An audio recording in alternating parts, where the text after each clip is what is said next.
Part 1. Chapter 1. The Bertolini. The Signora had no business to do it, said Miss Bartlett, no business at all. She promised us south rooms with a view close together, instead of which here are north rooms, looking into a courtyard, and a long way apart. Oh, Lucy! And a cockney, besides, said Lucy, who had been further saddened by the Signora's unexpected accent. It might be London. She looked at the 2 rows of English people who were sitting at the table, at the row of white bottles of water and red bottles of wine that ran between the English people, at the portraits of the late Queen and the late Poet Laureate that hung behind the English people, heavily framed, at the notice of the English Church, Reverend Cuthbert Eager, M. Oxon, that was the only other decoration of the wall. Charlotte, don't you feel, too, that we might be in London? I can hardly believe that all kinds of other things are just outside. I suppose it is one's being so tired. This meat has surely been used for soup, said Miss Bartlett, laying down her fork. I want so to see the Arno. The rooms the Signora promised us in her letter would have looked over the Arno. The Signora had no business to do it at all. Oh, it is a shame. Any nook does for me, Miss Bartlett continued, but it does seem hard that you shouldn't have a view. Lucy felt that she had been selfish. Charlotte, you mustn't spoil me, of course, you must look over the Arno, too. I meant that. The first vacant room in the front, you must have it, said Miss Bartlett, part of whose travelling expenses were paid by Lucy's mother, a piece of generosity to which she made many a tactful allusion. No, no. You must have it. I insist on it. Your mother would never forgive me, Lucy. She would never forgive me. The ladies' voices grew animated, and, if the sad truth be owned, a little peevish. They were tired, and under the guise of unselfishness they wrangled. Some of their neighbors interchanged glances, and one of them, one of the ill-bred people whom one does meet abroad, leant forward over the table and actually intruded into their argument. He said, I have a view, I have a view. Miss Bartlett was startled.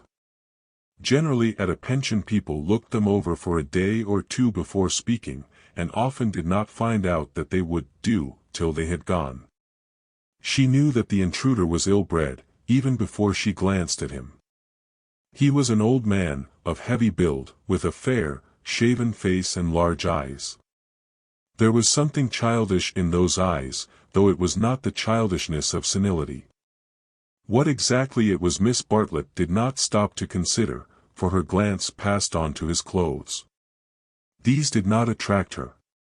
He was probably trying to become acquainted with them before they got into the swim. So she assumed a dazed expression when he spoke to her, and then said, A view? Oh, a view. How delightful a view is. This is my son, said the old man, his name's George. He has a view too. Ah, said Miss Bartlett, repressing Lucy, who was about to speak. What I mean, he continued, is that you can have our rooms, and we'll have yours. We'll change.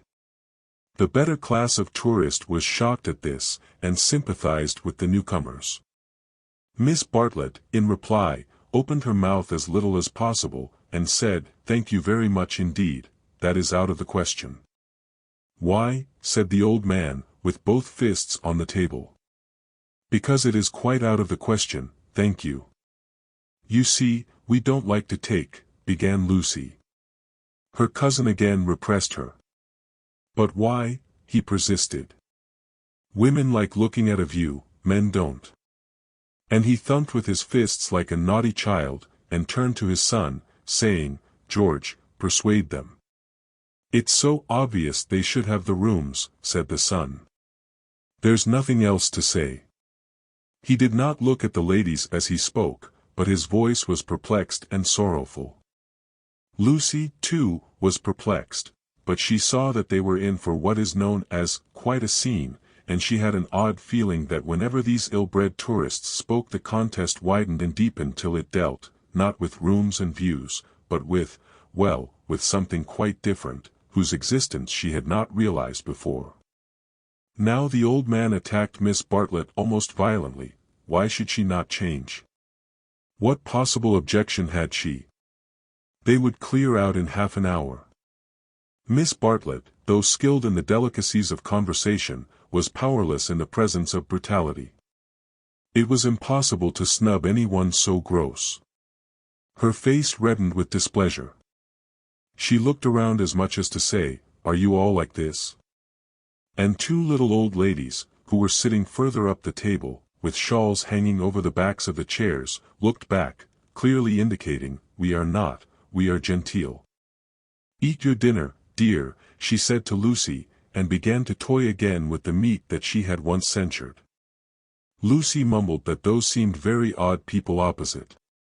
"Eat your dinner, dear. This pension is a failure.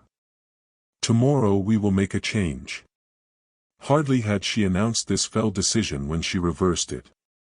The curtains at the end of the room parted, and revealed a clergyman, stout but attractive, who hurried forward to take his place at the table, cheerfully apologizing for his lateness. Lucy, who had not yet acquired decency, at once rose to her feet, exclaiming, "Oh, oh! Why, it's Mr. Beebe! Oh, how perfectly lovely! Oh, Charlotte, we must stop now, however bad the rooms are." "Oh!" Miss Bartlett said, with more restraint. "How do you do, Mr. Beebe? I expect that you have forgotten us, Miss Bartlett and Miss Honeychurch, who were at Tunbridge Wells when you helped the vicar of St. Peter's that very cold Easter." The clergyman, who had the air of one on a holiday, did not remember the ladies quite as clearly as they remembered him. But he came forward pleasantly enough and accepted the chair into which he was beckoned by Lucy. "I am so glad to see you," said the girl, who was in a state of spiritual starvation, and would have been glad to see the waiter if her cousin had permitted it. "Just fancy how small the world is. Summer Street, too, makes it so specially funny." "Miss Honeychurch lives in the parish of Summer Street," said Miss Bartlett, filling up the gap, "and she happened to tell me in the course of conversation that you have just accepted the living." "Yes, I heard from Mother so last week. She didn't know that I knew you at Tunbridge Wells, but I wrote back at once, and I said, 'Mr. Beebe is.'" "Quite right," said the clergyman. "I move into the rectory at Summer Street next June. I am lucky to be appointed to such a charming neighborhood. Oh, how glad I am. The name of our house is Windy Corner." Mr. Beebe bowed. "There is Mother and me generally, and my brother, though it's not often we get him to ch. The church is rather far off, I mean. Lucy, dearest, let Mr. Beebe eat his dinner." "I am eating it, thank you, and enjoying it." He preferred to talk to Lucy, whose playing he remembered, rather than to Miss Bartlett, who probably remembered his sermons. He asked the girl whether she knew Florence well, and was informed at some length that she had never been there before. It is delightful to advise a newcomer, and he was first in the field. "Don't neglect the country round," his advice concluded. "The first fine afternoon drive up to Fiesole, and round by Sedignano, or something of that sort." "No," cried a voice from the top of the table. "Mr. Beebe, you are wrong. The first fine afternoon your ladies must go to Prato." "That lady looks so clever," whispered Miss Bartlett to her cousin. "We are in luck." And, indeed, a perfect torrent of information burst on them. People told them what to see, when to see it, how to stop the electric trams, how to get rid of the beggars, how much to give for a vellum blotter, how much the place would grow upon them. The pension Bertolini had decided, almost enthusiastically, that they would do.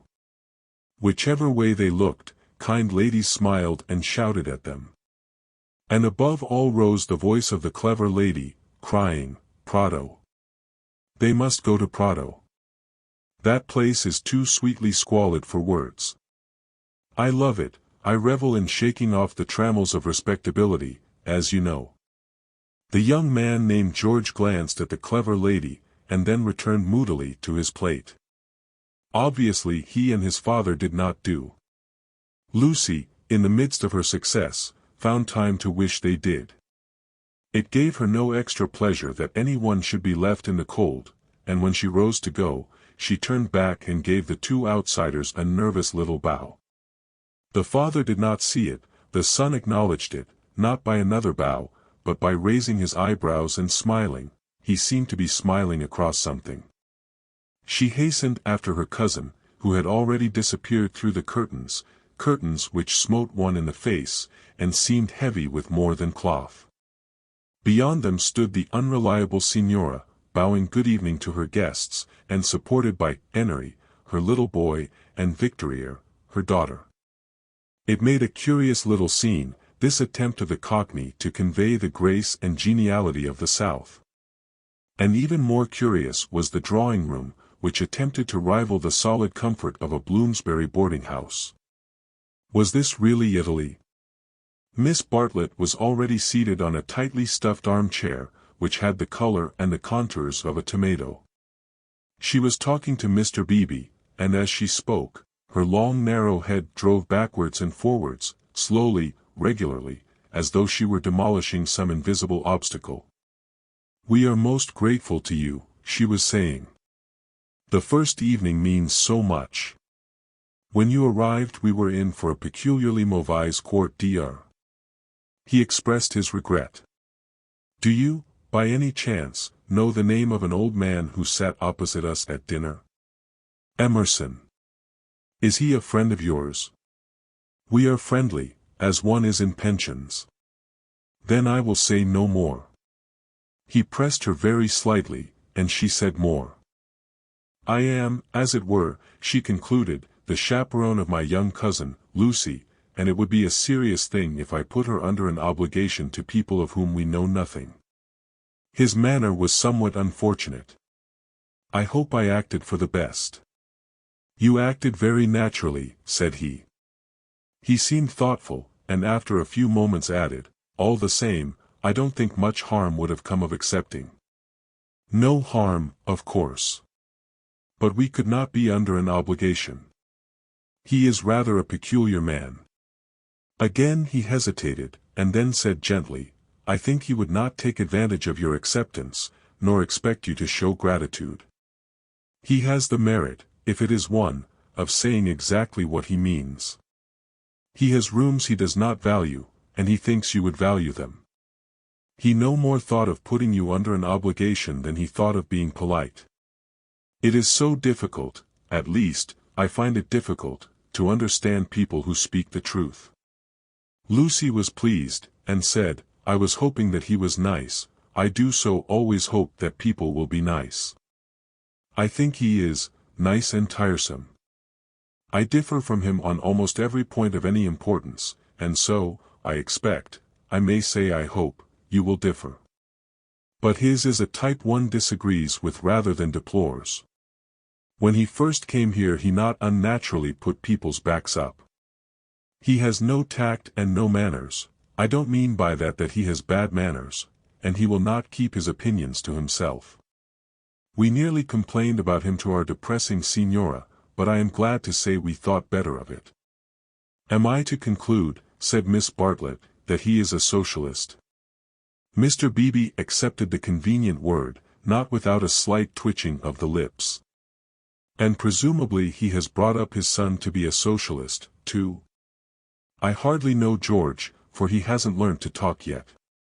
He seems a nice creature, and I think he has brains. Of course, he has all his father's mannerisms, and it is quite possible that he, too, may be a socialist." "Oh, you relieve me," said Miss Bartlett. "So you think I ought to have accepted their offer? You feel I have been narrow-minded and suspicious?" "Not at all," he answered, "I never suggested that. But ought I not to apologize, at all events, for my apparent rudeness?" He replied, with some irritation, that it would be quite unnecessary, and got up from his seat to go to the smoking-room. "Was I a bore?" said Miss Bartlett, as soon as he had disappeared.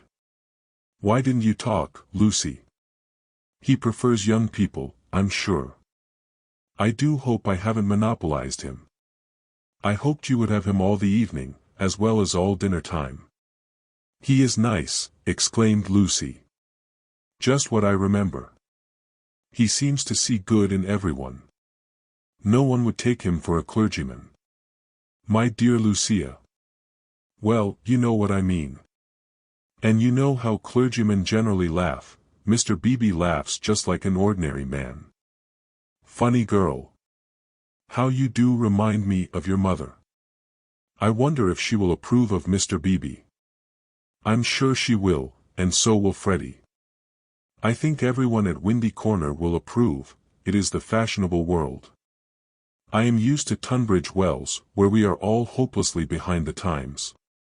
Yes, said Lucy despondently.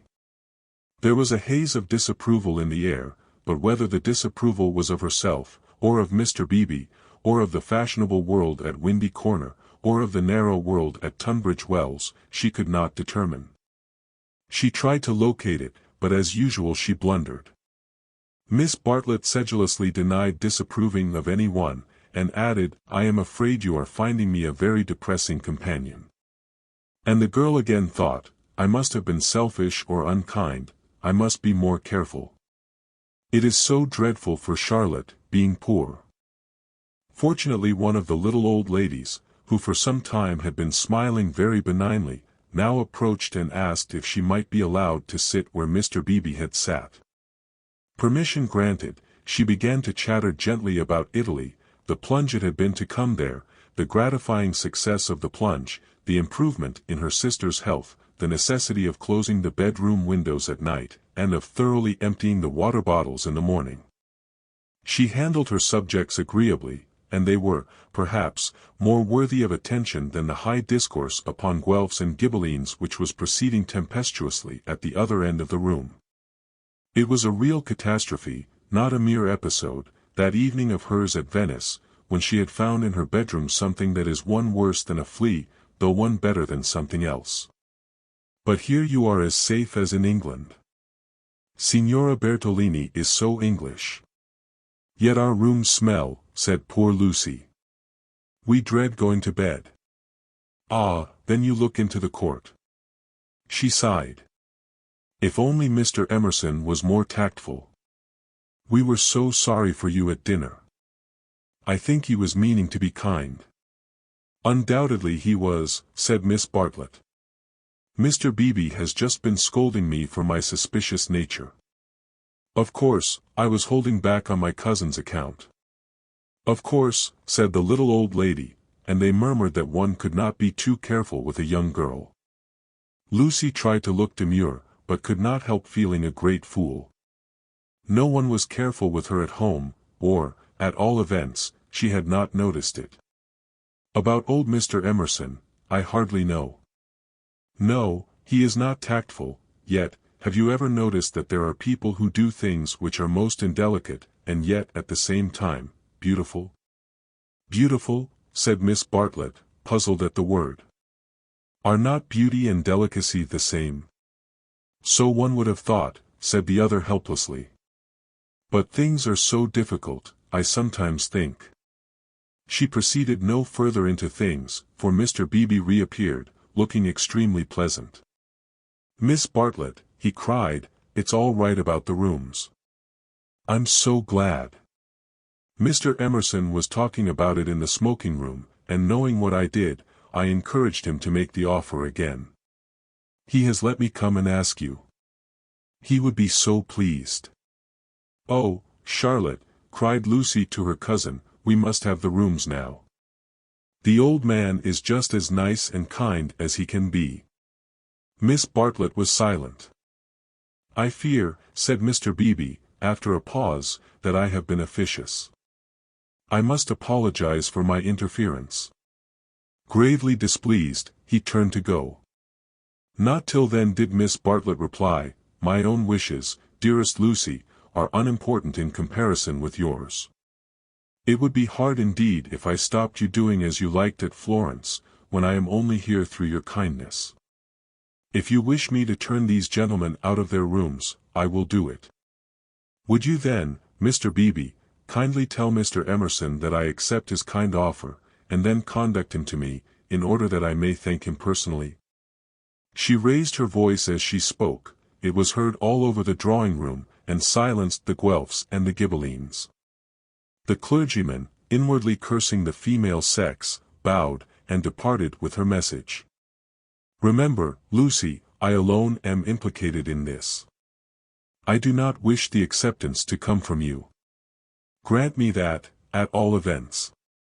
Mr. Beebe was back, saying rather nervously, "Mr. Emerson is engaged, but here is his son instead."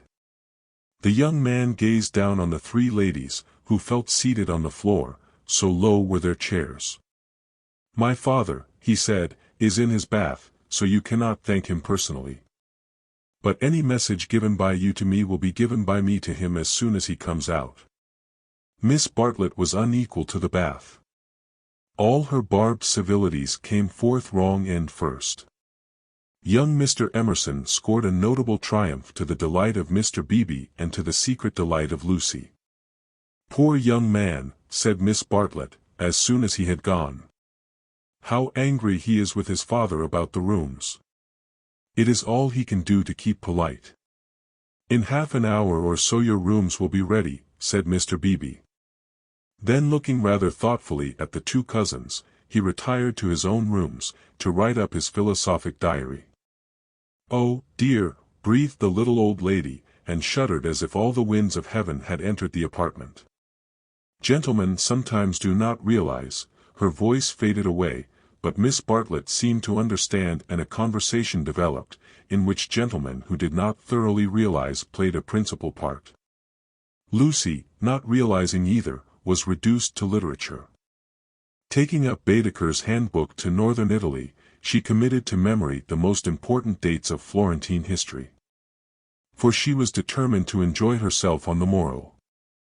Thus the half-hour crept profitably away, and at last Miss Bartlett rose with a sigh, and said, "I think one might venture now."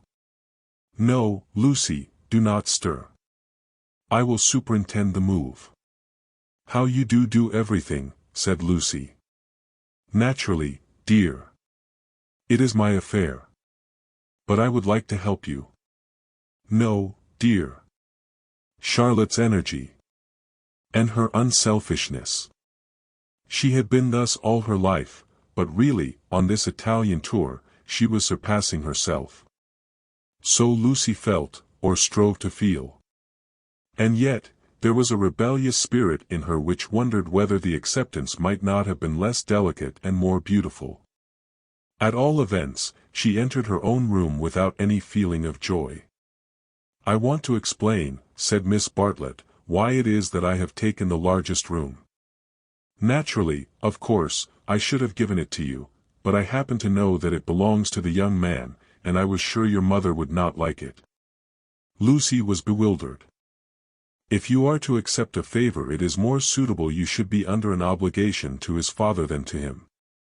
I am a woman of the world, in my small way, and I know where things lead to. However, Mr. Beebe is a guarantee of a sort that they will not presume on this." "Mother wouldn't mind, I'm sure," said Lucy, but again had the sense of larger and unsuspected issues. Miss Bartlett only sighed, and enveloped her in a protecting embrace as she wished her good night. It gave Lucy the sensation of a fog, and when she reached her own room she opened the window and breathed the clean night air, thinking of the kind old man who had enabled her to see the lights dancing in the Arno and the cypresses of San Miniato, and the foothills of the Apennines, black against the rising moon. Miss Bartlett, in her room, fastened the window shutters and locked the door, and then made a tour of the apartment to see where the cupboards led, and whether there were any oubliettes or secret entrances. It was then that she saw, pinned up over the washstand, a sheet of paper on which was scrawled an enormous note of interrogation. Nothing more. "What does it mean?" she thought, and she examined it carefully by the light of a candle. Meaningless at first, it gradually became menacing, obnoxious, portentous with evil. She was seized with an impulse to destroy it, but fortunately remembered that she had no right to do so, since it must be the property of young Mr. Emerson. So she unpinned it carefully, and put it between two pieces of blotting paper to keep it clean for him. Then she completed her inspection of the room, sighed heavily according to her habit, and went to bed. Chapter 2. In Santa Croce with no Baedeker. It was pleasant to wake up in Florence, to open the eyes upon a bright bare room, with a floor of red tiles which look clean though they are not, with a painted ceiling whereon pink griffins and blue amorani sport in a forest of yellow violins and bassoons. It was pleasant, too, to fling wide the windows, pinching the fingers in unfamiliar fastenings, to lean out into sunshine with beautiful hills and trees and marble churches opposite, and close below, the Arno, gurgling against the embankment of the road. Over the river men were at work with spades and sieves on the sandy foreshore, and on the river was a boat, also diligently employed for some mysterious end. An electric tram came rushing underneath the window. No one was inside it, except one tourist, but its platforms were overflowing with Italians, who preferred to stand.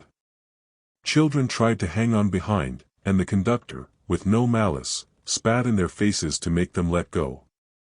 Then soldiers appeared, good-looking, undersized men, wearing each a knapsack covered with mangy fur, and a greatcoat which had been cut for some larger soldier.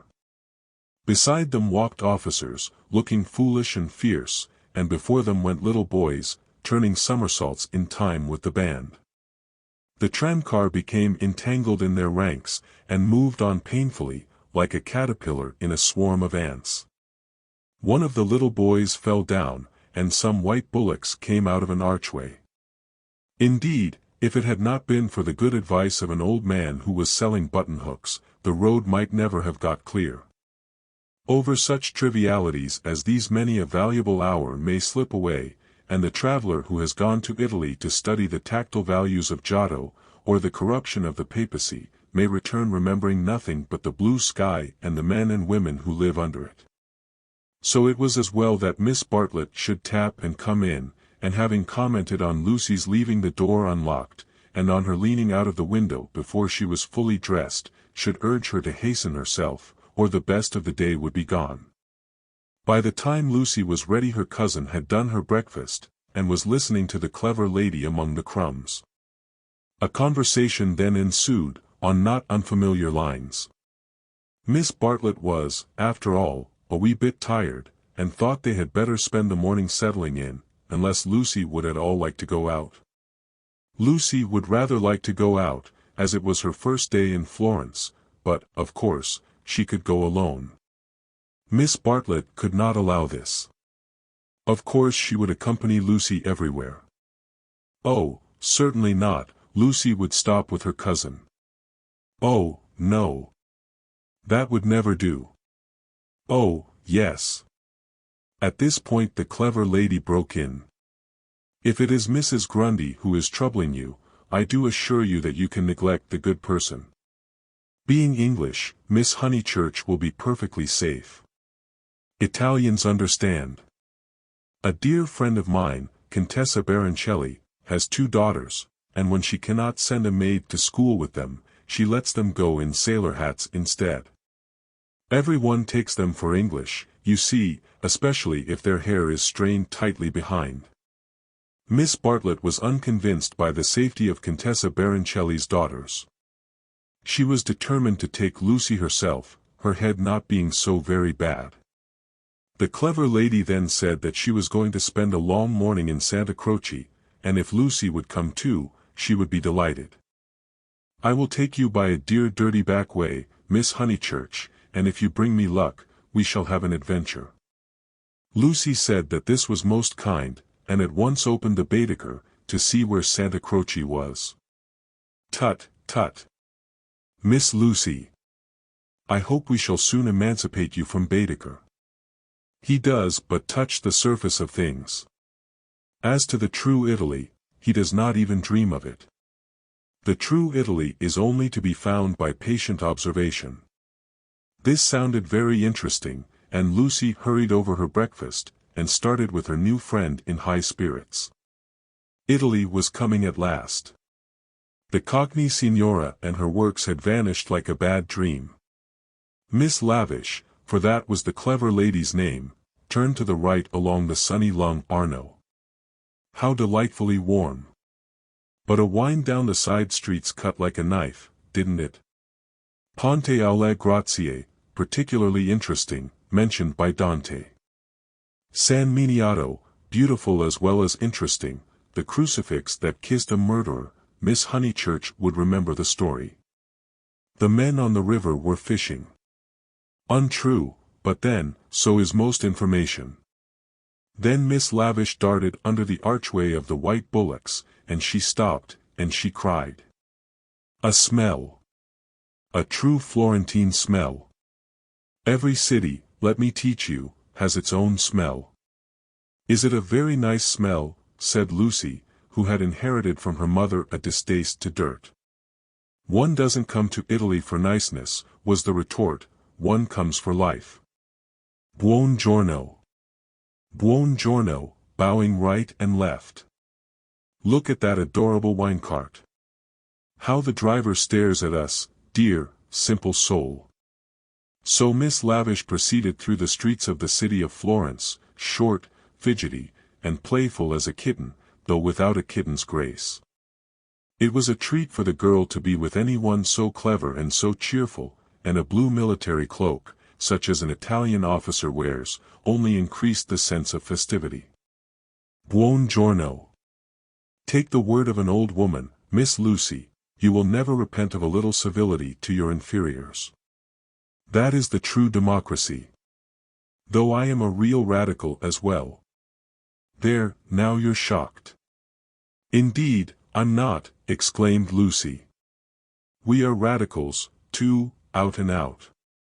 My father always voted for Mr. Gladstone, until he was so dreadful about Ireland. I see, I see. And now you have gone over to the enemy. Oh, please. If my father was alive, I am sure he would vote radical again now that Ireland is all right. And as it is, the glass over our front door was broken last election, and Freddie is sure it was the Tories, but mother says nonsense, a tramp. Shameful. A manufacturing district, I suppose. No, in the Surrey Hills. About 5 miles from Dorking, looking over the Weald. Miss Lavish seemed interested, and slackened her trot. What a delightful part, I know it so well. It is full of the very nicest people. Do you know Sir Harry Otway, a radical if ever there was? Very well indeed. And old Mrs. Butterworth the philanthropist. Why, she rents a field of us. How funny. Miss Lavish looked at the narrow ribbon of sky, and murmured, oh, you have property in Surrey? Hardly any, said Lucy, fearful of being thought a snob. Only 30 acres, just the garden, all downhill, and some fields. Miss Lavish was not disgusted, and said it was just the size of her aunt's Suffolk estate. Italy receded. They tried to remember the last name of Lady Louisa someone, who had taken a house near Summer Street the other year, but she had not liked it, which was odd of her. And just as Miss Lavish had got the name, she broke off and exclaimed. Bless us! Bless us and save us! We've lost the way. Certainly they had seemed a long time in reaching Santa Croce, the tower of which had been plainly visible from the landing window.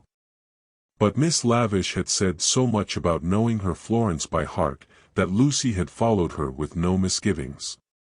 Lost! Lost! My dear Miss Lucy, during our political diatribes we have taken a wrong turning. How those horrid conservatives would jeer at us. What are we to do? 2 lone females in an unknown town. Now, this is what I call an adventure. Lucy, who wanted to see Santa Croce, suggested, as a possible solution, that they should ask the way there. Oh, but that is the word of a craven.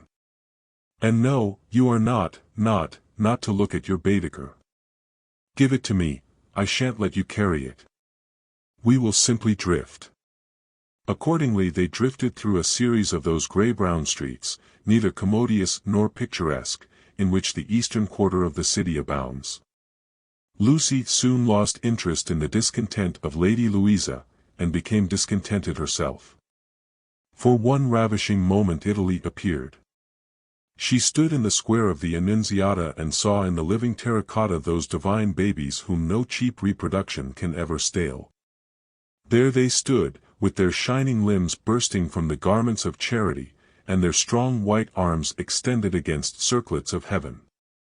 Lucy thought she had never seen anything more beautiful, but Miss Lavish, with a shriek of dismay, dragged her forward, declaring that they were out of their path now by at least a mile.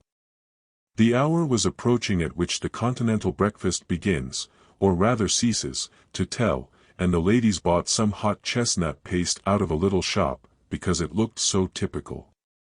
It tasted partly of the paper in which it was wrapped, partly of hair oil, partly of the great unknown. But it gave them strength to drift into another piazza, large and dusty, on the farther side of which rose a black and white facade of surpassing ugliness.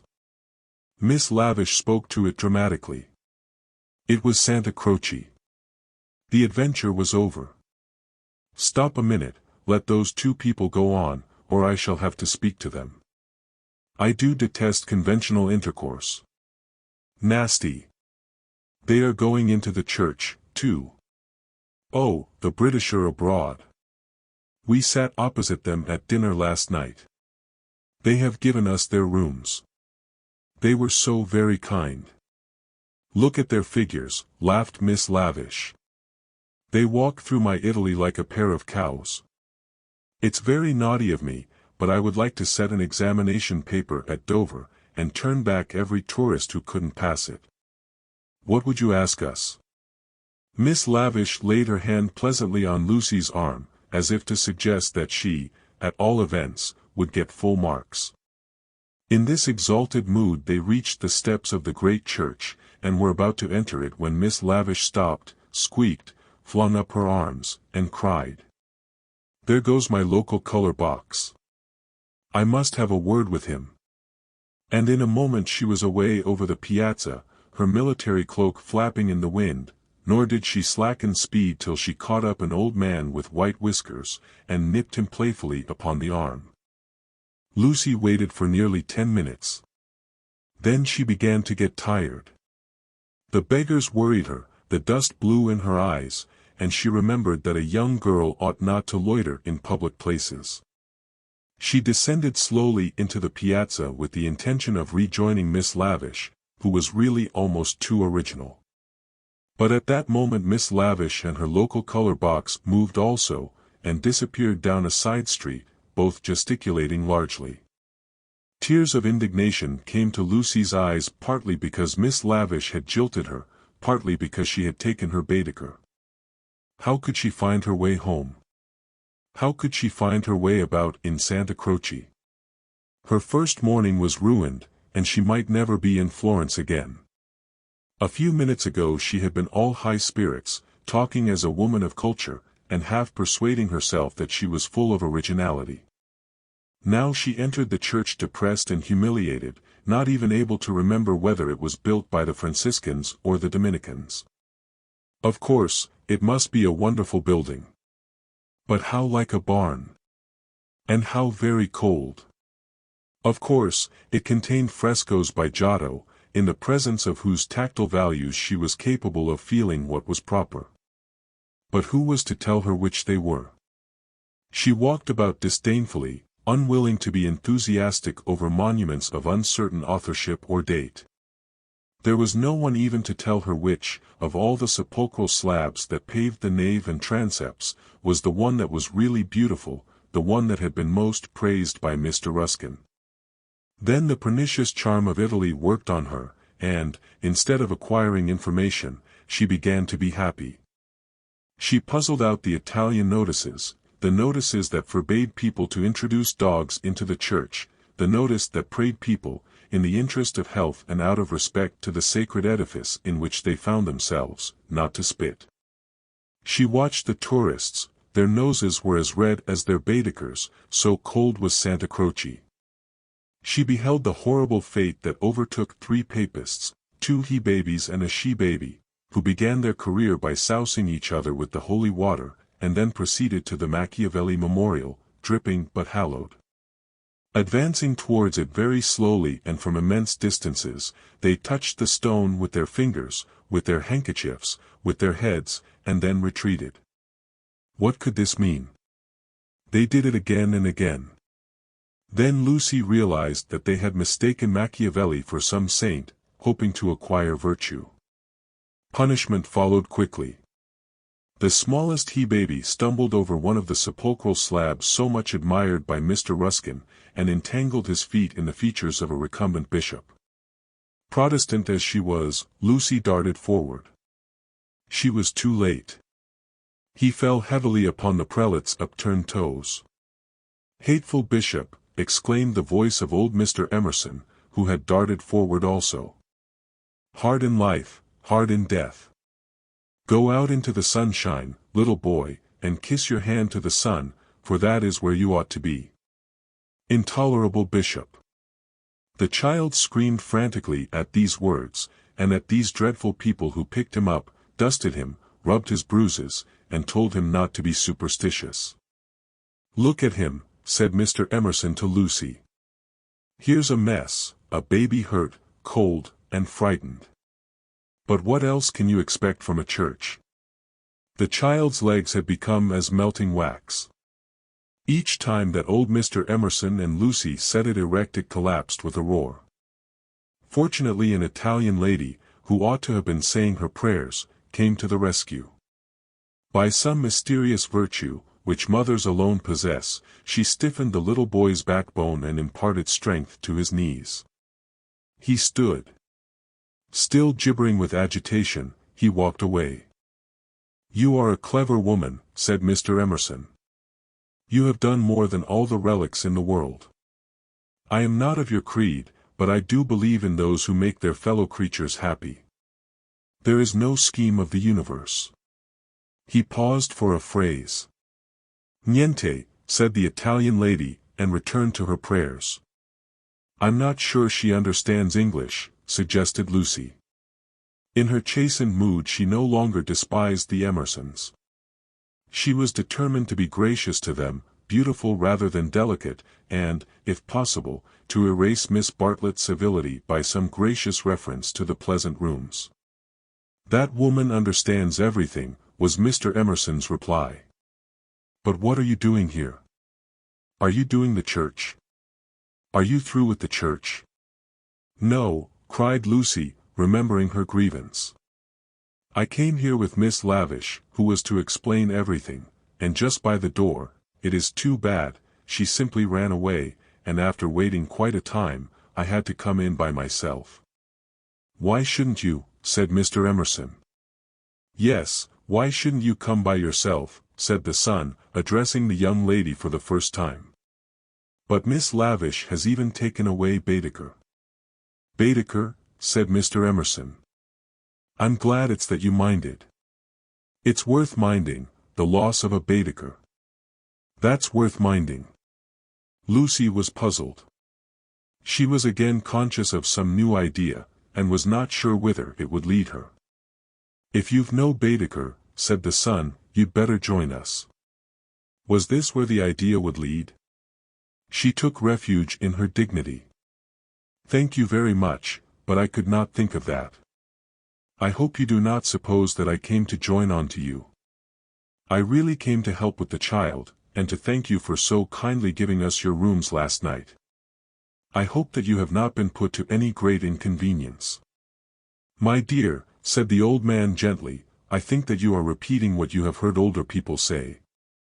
You are pretending to be touchy, but you are not really. Stop being so tiresome, and tell me instead what part of the church you want to see. To take you to it will be a real pleasure." Now, this was abominably impertinent, and she ought to have been furious. But it is sometimes as difficult to lose one's temper as it is difficult at other times to keep it. Lucy could not get cross. Mr. Emerson was an old man, and surely a girl might humor him. On the other hand, his son was a young man, and she felt that a girl ought to be offended with him, or at all events be offended before him. It was at him that she gazed before replying. "I am not touchy, I hope. It is the Giottos that I want to see, if you will kindly tell me which they are." The son nodded. With a look of somber satisfaction, he led the way to the Peruzzi chapel. There was a hint of the teacher about him. She felt like a child in school who had answered a question rightly. The chapel was already filled with an earnest congregation, and out of them rose the voice of a lecturer, directing them how to worship Giotto, not by tactful valuations, but by the standards of the Spirit. "Remember," he was saying, "the facts about this church of Santa Croce, how it was built by faith in the full fervor of medievalism, before any taint of the Renaissance had appeared. Observe how Giotto in these frescoes, now, unhappily, ruined by restoration, is untroubled by the snares of anatomy in perspective. Could anything be more majestic, more pathetic, beautiful, true? How little, we feel, avails knowledge and technical cleverness against a man who truly feels." "No," exclaimed Mr. Emerson, in much too loud a voice for church. "Remember nothing of the sort. Built by faith indeed. That simply means the workmen weren't paid properly. And as for the frescoes, I see no truth in them. Look at that fat man in blue. He must weigh as much as I do, and he is shooting into the sky like an air balloon." He was referring to the fresco of the Ascension of St. John. Inside, the lecturer's voice faltered, as well it might. The audience shifted uneasily, and so did Lucy. She was sure that she ought not to be with these men, but they had cast a spell over her. They were so serious and so strange that she could not remember how to behave. Now, did this happen, or didn't it? Yes or no? George replied. It happened like this, if it happened at all. I would rather go up to heaven by myself than be pushed by cherubs, and if I got there I should like my friends to lean out of it, just as they do here. You will never go up, said his father. You and I, dear boy, will lie at peace in the earth that bore us, and our names will disappear as surely as our work survives. Some of the people can only see the empty grave, not the saint, whoever he is, going up. It did happen like that, if it happened at all. Pardon me, said a frigid voice. The chapel is somewhat small for 2 parties. We will incommode you no longer.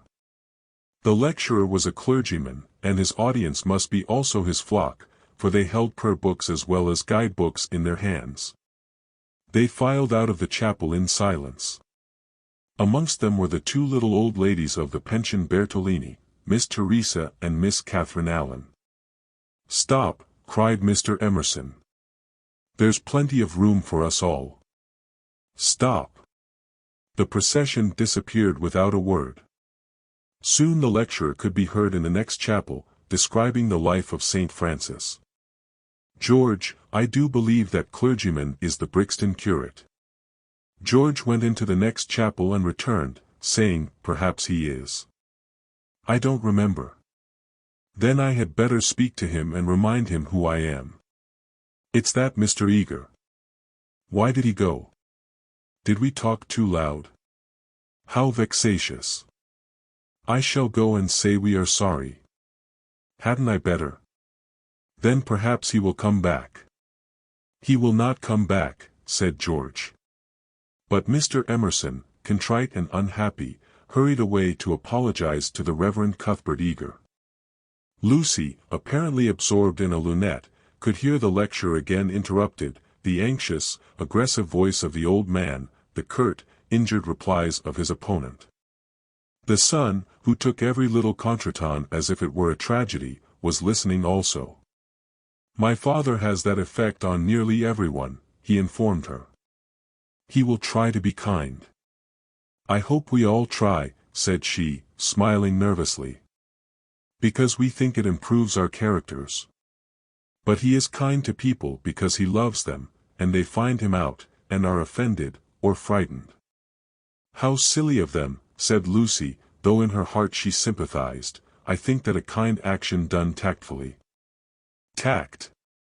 He threw up his head in disdain. Apparently she had given the wrong answer.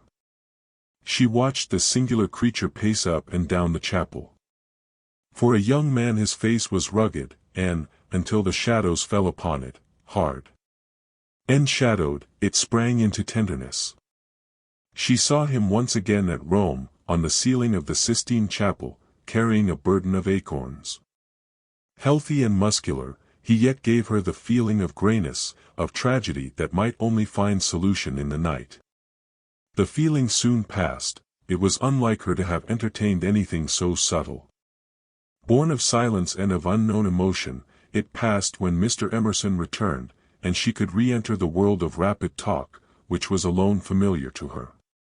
"Were you snubbed?" asked his son tranquilly. "But we have spoilt the pleasure of I don't know how many people. They won't come back." Full of innate sympathy, quickness to perceive good in others, vision of the brotherhood of man, scraps of the lecture on St. Francis came floating round the partition wall. "Don't let us spoil yours," he continued to Lucy. "Have you looked at those saints?" "Yes," said Lucy.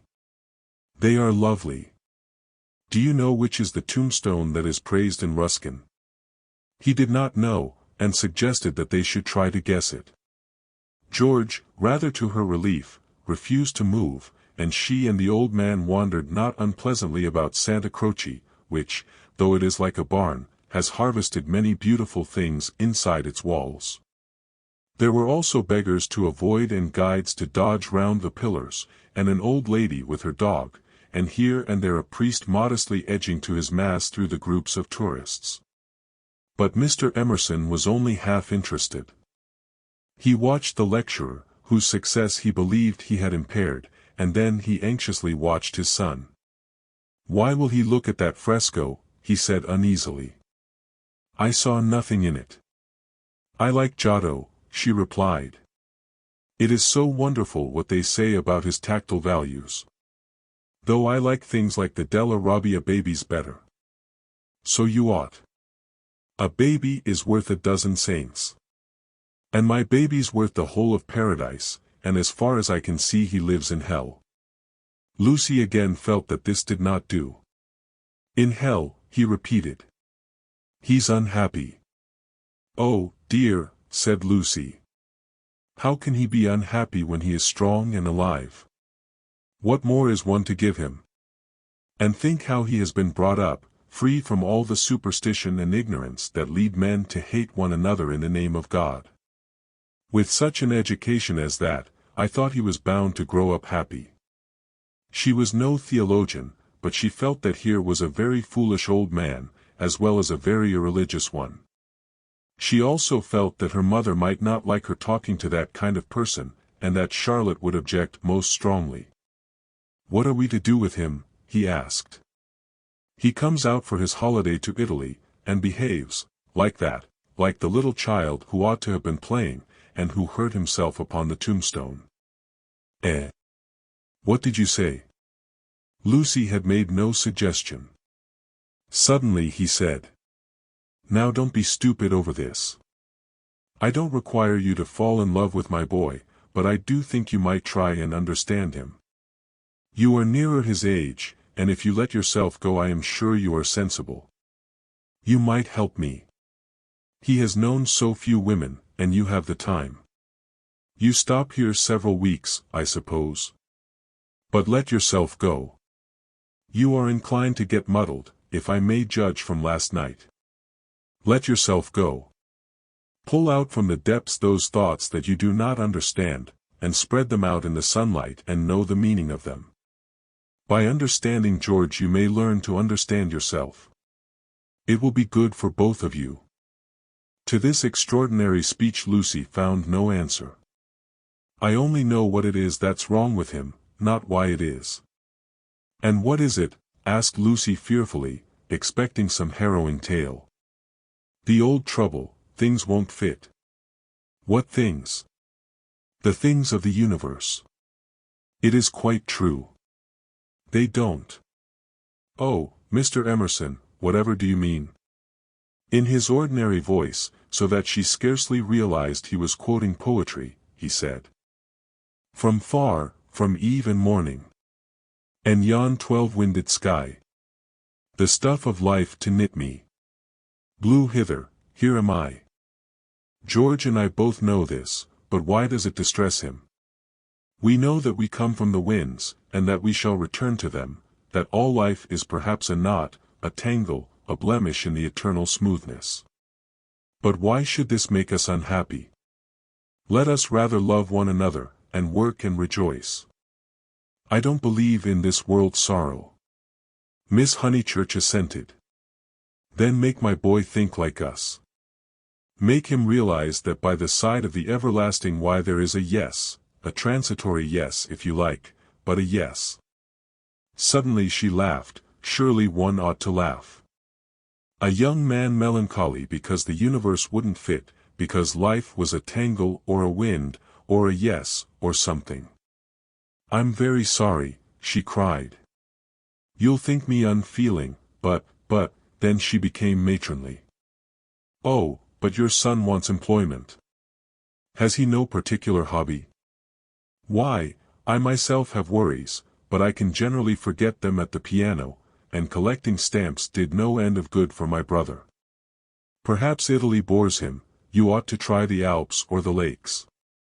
The old man's face saddened, and he touched her gently with his hand. This did not alarm her, she thought that her advice had impressed him and that he was thanking her for it. Indeed, he no longer alarmed her at all, she regarded him as a kind thing, but quite silly. Her feelings were as inflated spiritually as they had been an hour ago aesthetically, before she lost Baedeker. The dear George, now striding towards them over the tombstones, seemed both pitiable and absurd. He approached, his face in the shadow. He said, Miss Bartlett. Oh, good gracious me, said Lucy, suddenly collapsing and again seeing the whole of life in a new perspective. Where? Where? In the nave. I see. Those gossiping little Miss Allens must have, she checked herself. Poor girl, exploded Mr. Emerson. Poor girl. She could not let this pass, for it was just what she was feeling herself. Poor girl. I fail to understand the point of that remark. I think myself a very fortunate girl, I assure you. I'm thoroughly happy, and having a splendid time. Pray don't waste time mourning over me. There's enough sorrow in the world, isn't there, without trying to invent it. Goodbye. Thank you both so much for all your kindness.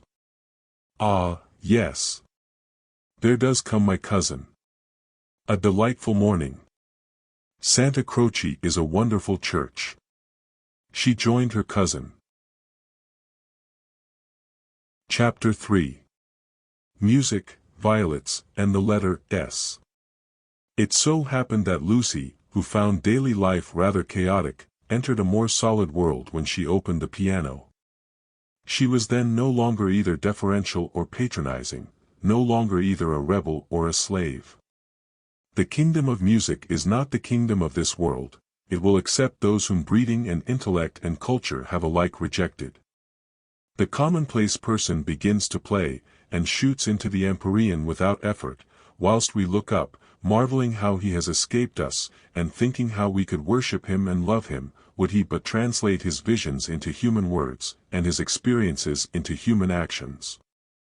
Perhaps he cannot, certainly he does not, or does so very seldom. Lucy had done so never. She was no dazzling executant, her runs were not at all like strings of pearls, and she struck no more right notes than was suitable for one of her age and situation. Nor was she the passionate young lady, who performed so tragically on a summer's evening with the window open. Passion was there, but it could not be easily labeled, it slipped between love and hatred and jealousy, and all the furniture of the pictorial style.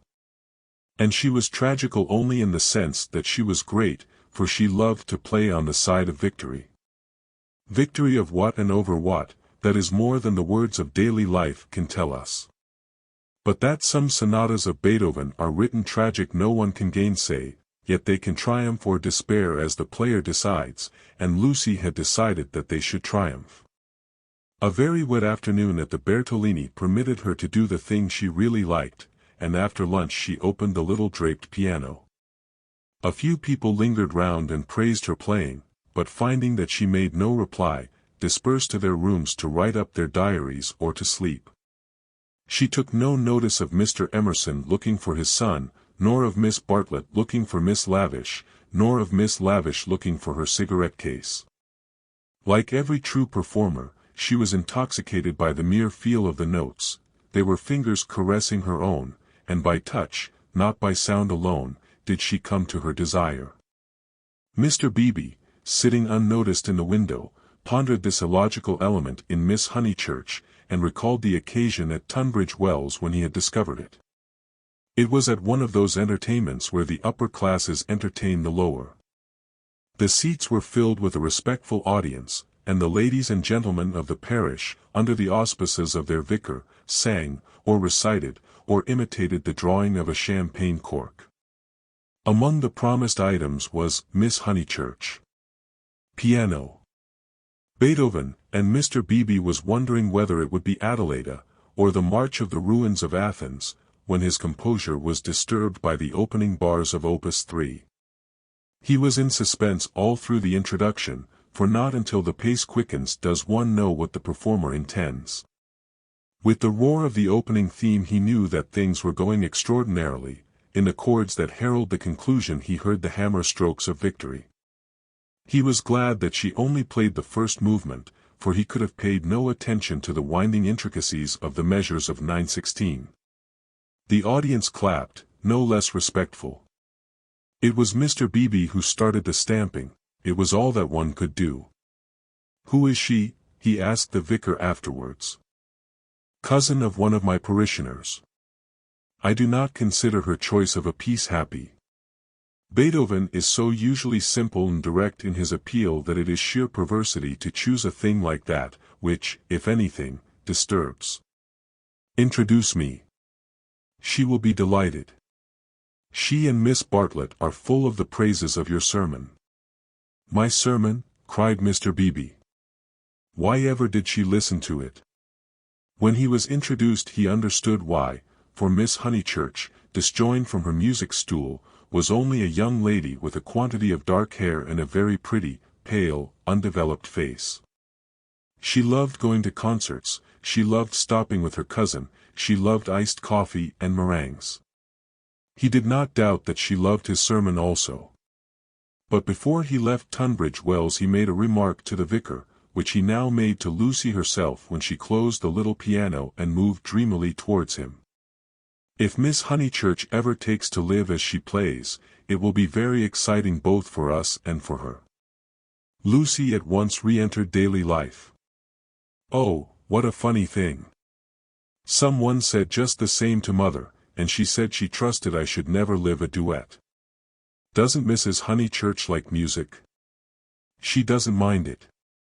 But she doesn't like one to get excited over anything, she thinks I am silly about it.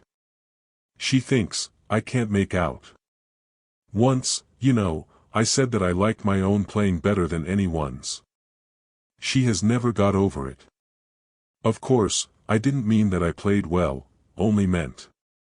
"Of course," said he, wondering why she bothered to explain. "Music," said Lucy, as if attempting some generality. She could not complete it, and looked out absently upon Italy in the wet. The whole life of the South was disorganized, and the most graceful nation in Europe had turned into formless lumps of clothes. The street and the river were dirty yellow, the bridge was dirty gray, and the hills were dirty purple. Somewhere in their folds were concealed Miss Lavish and Miss Bartlett, who had chosen this afternoon to visit the Torre del Gallo. "What about music?" said Mr. Beebe. Poor Charlotte will be sopped, was Lucy's reply. The expedition was typical of Miss Bartlett, who would return cold, tired, hungry, and angelic, with a ruined skirt, a pulpy Baedeker, and a tickling cough in her throat. On another day, when the whole world was singing and the air ran into the mouth, like wine, she would refuse to stir from the drawing-room, saying that she was an old thing, and no fit companion for a hardy girl. Miss Lavish has led your cousin astray. She hopes to find the true Italy in the wet, I believe. Miss Lavish is so original, murmured Lucy. This was a stock remark, the supreme achievement of the pensioned Bertolini in the way of definition. Miss Lavish was so original. Mr. Beebe had his doubts, but they would have been put down to clerical narrowness. For that, and for other reasons, he held his peace. Is it true, continued Lucy in awestruck tone, that Miss Lavish is writing a book? They do say so. What is it about? It will be a novel, replied Mr. Beebe, dealing with modern Italy. Let me refer you for an account to Miss Catherine Allen, who uses words herself more admirably than anyone I know. I wish Miss Lavish would tell me herself. We started such friends. But I don't think she ought to have run away with Baedeker that morning in Santa Croce. Charlotte was most annoyed at finding me practically alone, and so I couldn't help being a little annoyed with Miss Lavish. The two ladies, at all events, have made it up. He was interested in the sudden friendship between women so apparently dissimilar as Miss Bartlett and Miss Lavish. They were always in each other's company, with Lucy a slighted third. Miss Lavish he believed he understood, but Miss Bartlett might reveal unknown depths of strangeness, though not perhaps, of meaning. Was Italy deflecting her from the path of prim chaperone, which he had assigned to her at Tunbridge Wells? All his life he had loved to study maiden ladies, they were his specialty, and his profession had provided him with ample opportunities for the work. Girls like Lucy were charming to look at, but Mr. Beebe was, from rather profound reasons, somewhat chilly in his attitude towards the other sex, and preferred to be interested rather than enthralled. Lucy, for the third time, said that poor Charlotte would be sopped. The Arno was rising in flood, washing away the traces of the little carts upon the foreshore.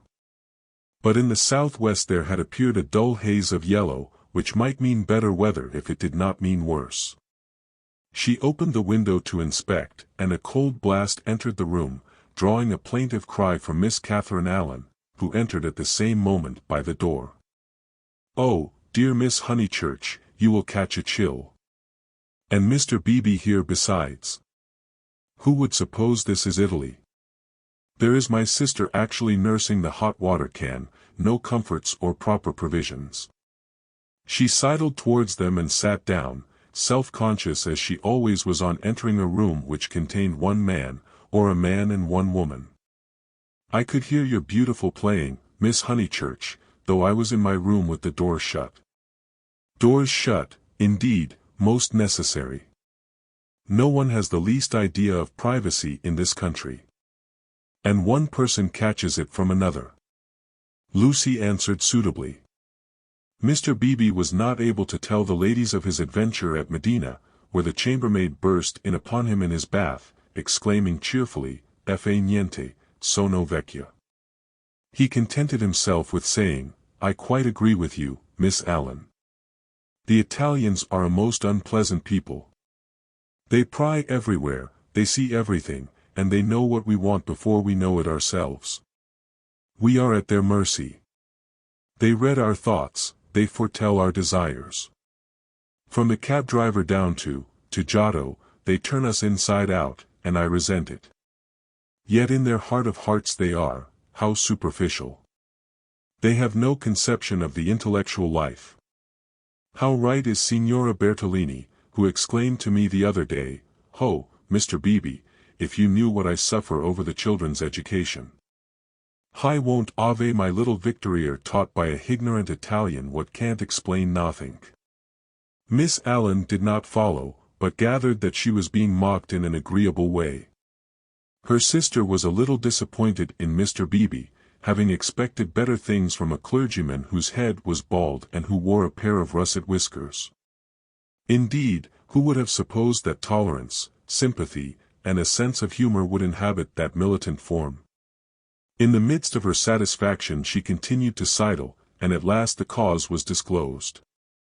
From the chair beneath her she extracted a gunmetal cigarette case, on which were powdered in turquoise the initials, E.L. "That belongs to Lavish," said the clergyman. "A good fellow, Lavish, but I wish she'd start a pipe." "Oh, Mr. Beebe," said Miss Allen, divided between awe and mirth. "Indeed, though it is dreadful for her to smoke, it is not quite as dreadful as you suppose." She took to it, practically in despair, after her life's work was carried away in a landslip. "Surely that makes it more excusable." "What was that?" asked Lucy. Mr. Beebe sat back complacently, and Miss Allen began as follows: "It was a novel, and I am afraid, from what I can gather, not a very nice novel. It is so sad when people who have abilities misuse them, and I must say they nearly always do. Anyhow, she left it almost finished in the grotto of the Calvary at the Cappuccini Hotel at Amalfi while she went for a little ink. She said, 'Can I have a little ink, please?'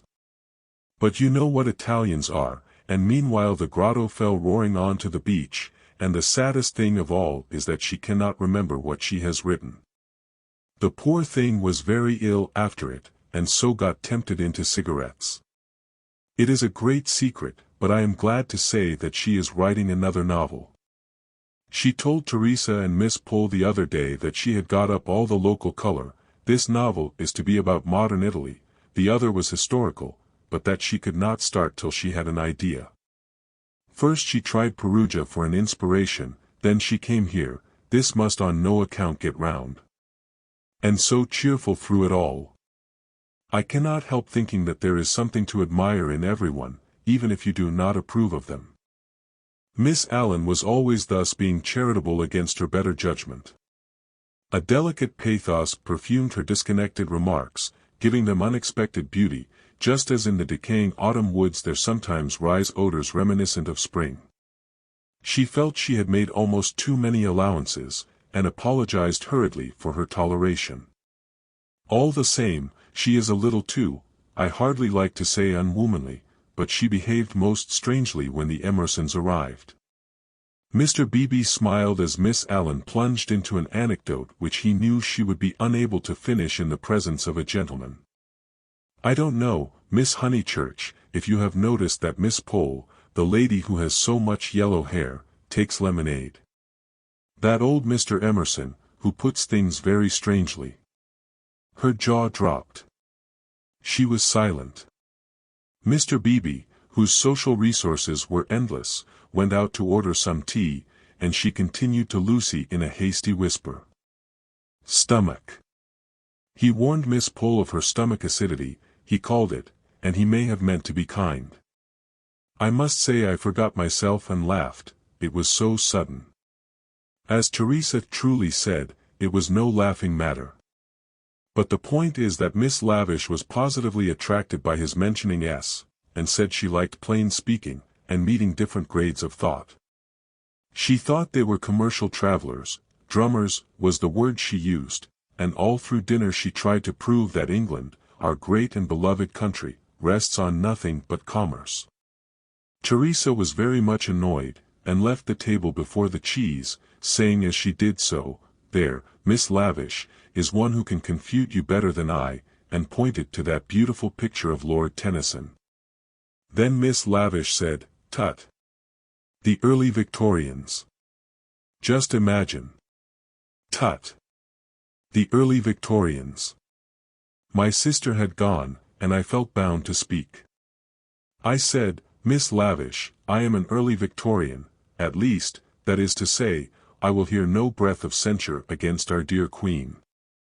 It was horrible speaking. I reminded her how the Queen had been to Ireland when she did not want to go, and I must say she was dumbfounded, and made no reply. But, unluckily, Mr. Emerson overheard this part, and called in his deep voice, "Quite so, quite so. I honor the woman for her Irish visit. The woman. I tell things so badly, but you see what a tangle we were in by this time, all on account of having been mentioned in the first place. But that was not all. After dinner Miss Lavish actually came up and said, "Miss Allen, I am going into the smoking room to talk to those two nice men. Come, too." Needless to say, I refused such an unsuitable invitation, and she had the impertinence to tell me that it would broaden my ideas, and said that she had 4 brothers, all university men, except one who was in the army, who always made a point of talking to commercial travelers. "Let me finish the story," said Mr. Beebe, who had returned. Miss Lavish tried Miss Pole, myself, everyone, and finally said, "I shall go alone." She went. At the end of 5 minutes she returned unobtrusively with a green baize board, and began playing Patience. "Whatever happened?" cried Lucy. "No one knows. No one will ever know. Miss Lavish will never dare to tell, and Mr. Emerson does not think it worth telling. Mr. Beebe, old Mr. Emerson, is he nice or not nice?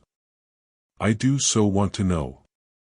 Mr. Beebe laughed and suggested that she should settle the question for herself. "No, but it is so difficult. Sometimes he is so silly, and then I do not mind him. Miss Allen, what do you think? Is he nice?" The little old lady shook her head, and sighed disapprovingly.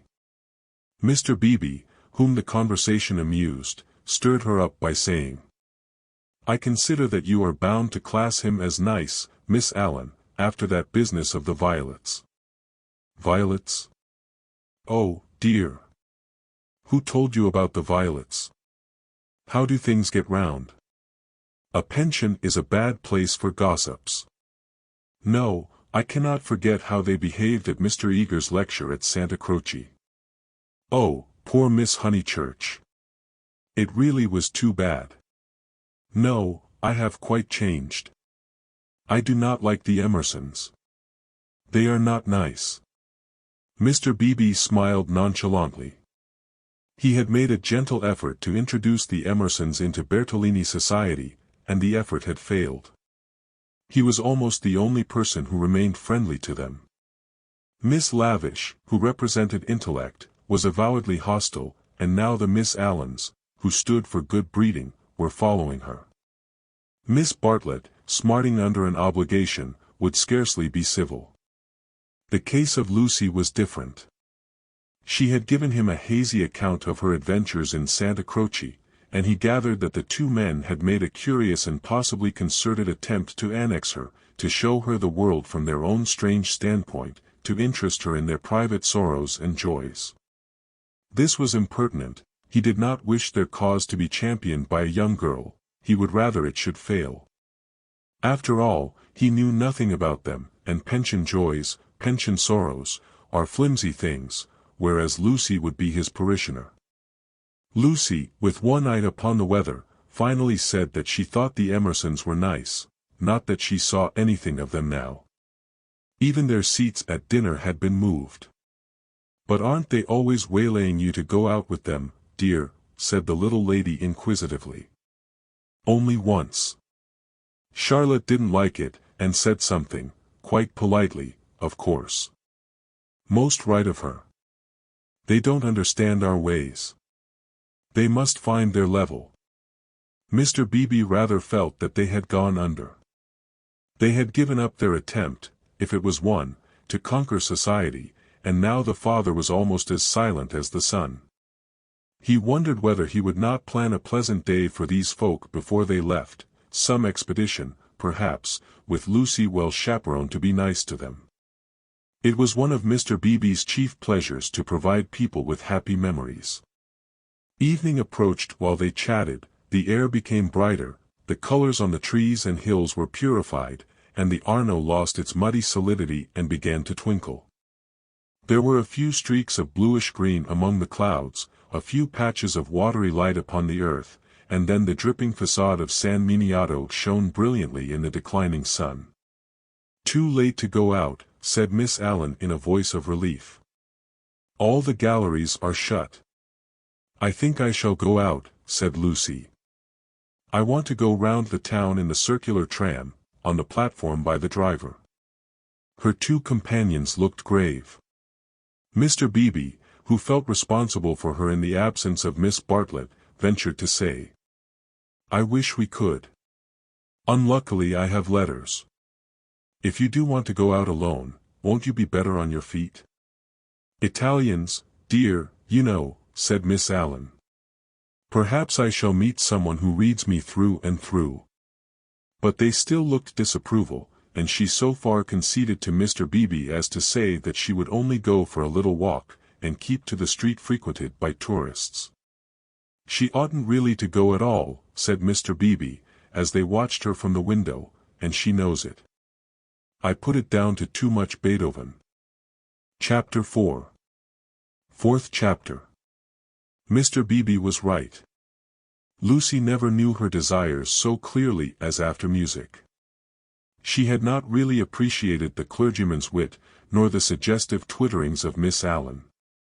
Conversation was tedious, she wanted something big, and she believed that it would have come to her on the wind-swept platform of an electric tram. This she might not attempt. It was unladylike. Why? Why were most big things unladylike? Charlotte had once explained to her why. It was not that ladies were inferior to men, it was that they were different. Their mission was to inspire others to achievement rather than to achieve themselves. Indirectly, by means of tact and a spotless name, a lady could accomplish much. But if she rushed into the fray herself she would be first censured, then despised, and finally ignored. Poems have been written to illustrate this point. There is much that is immortal in this medieval lady. The dragons have gone, and so have the knights, but still she lingers in our midst. She reigned in many an early Victorian castle, and was queen of much early Victorian song. It is sweet to protect her in the intervals of business, sweet to pay her honor when she has cooked our dinner well. But alas! The creature grows degenerate. In her heart also there are springing up strange desires. She too is enamored of heavy winds, and vast panoramas, and green expanses of the sea. She has marked the kingdom of this world, how full it is of wealth, and beauty, and war, a radiant crust, built around the central fires, spinning towards the receding heavens. Men, declaring that she inspires them to it, move joyfully over the surface, having the most delightful meetings with other men, happy, not because they are masculine, but because they are alive. Before the show breaks up she would like to drop the august title of the eternal woman, and go there as her transitory self. Lucy does not stand for the medieval lady, who was rather an ideal to which she was bidden to lift her eyes when feeling serious. Nor has she any system of revolt. Here and there a restriction annoyed her particularly, and she would transgress it, and perhaps be sorry that she had done so. This afternoon she was peculiarly restive. She would really like to do something of which her well-wishers disapproved. As she might not go on the electric tram, she went to Eleanor's shop. There she bought a photograph of Botticelli's Birth of Venus. Venus, being a pity, spoilt the picture, otherwise so charming, and Miss Bartlett had persuaded her to do without it.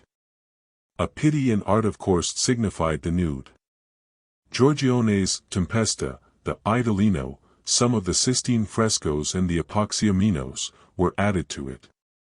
She felt a little calmer then, and bought Fra Angelico's Coronation, Giotto's Ascension of St. John, some Della Robbia babies, and some Guido Reni Madonnas. For her taste was Catholic, and she extended uncritical approval to every well-known name. But though she spent nearly 7 lire, the gates of liberty seemed still unopened. She was conscious of her discontent, it was new to her to be conscious of it. The world, she thought, is certainly full of beautiful things, if only I could come across them. It was not surprising that Mrs. Honeychurch disapproved of music, declaring that it always left her daughter peevish, unpractical, and touchy. Nothing ever happens to me, she reflected, as she entered the Piazza Signoria and looked nonchalantly at its marvels, now fairly familiar to her. The great square was in shadow, the sunshine had come too late to strike it. Neptune was already unsubstantial in the twilight, half god, half ghost, and his fountain plashed dreamily to the men and satyrs who idled together on its marge. The loggia showed as the triple entrance of a cave, wherein many a deity, shadowy, but immortal, looking forth upon the arrivals and departures of mankind. It was the hour of unreality, the hour, that is, when unfamiliar things are real. An older person at such an hour and in such a place might think that sufficient was happening to him, and rest content. Lucy desired more. She fixed her eyes wistfully on the tower of the palace, which rose out of the lower darkness like a pillar of roughened gold. It seemed no longer a tower, no longer supported by earth, but some unattainable treasure throbbing in the tranquil sky. Its brightness mesmerized her, still dancing before her eyes when she bent them to the ground and started towards home. Then something did happen. 2 Italians by the loggia had been bickering about a debt. 5 lire, they had cried, 5 lire. They sparred at each other, and one of them was hit lightly upon the chest. He frowned, he bent towards Lucy with a look of interest, as if he had an important message for her. He opened his lips to deliver it, and a stream of red came out between them and trickled down his unshaven chin. That was all. A crowd rose out of the dusk. It hid this extraordinary man from her, and bore him away to the fountain. Mr. George Emerson happened to be a few paces away, looking at her across the spot where the man had been. How very odd. Across something. Even as she caught sight of him he grew dim, the palace itself grew dim, swayed above her, fell onto her softly, slowly, noiselessly, and the sky fell with it. She thought, "Oh, what have I done? Oh, what have I done?" she murmured, and opened her eyes. George Emerson still looked at her, but not across anything. She had complained of dullness, and lo! One man was stabbed, and another held her in his arms. They were sitting on some steps in the Uffizi arcade. He must have carried her. He rose when she spoke, and began to dust his knees.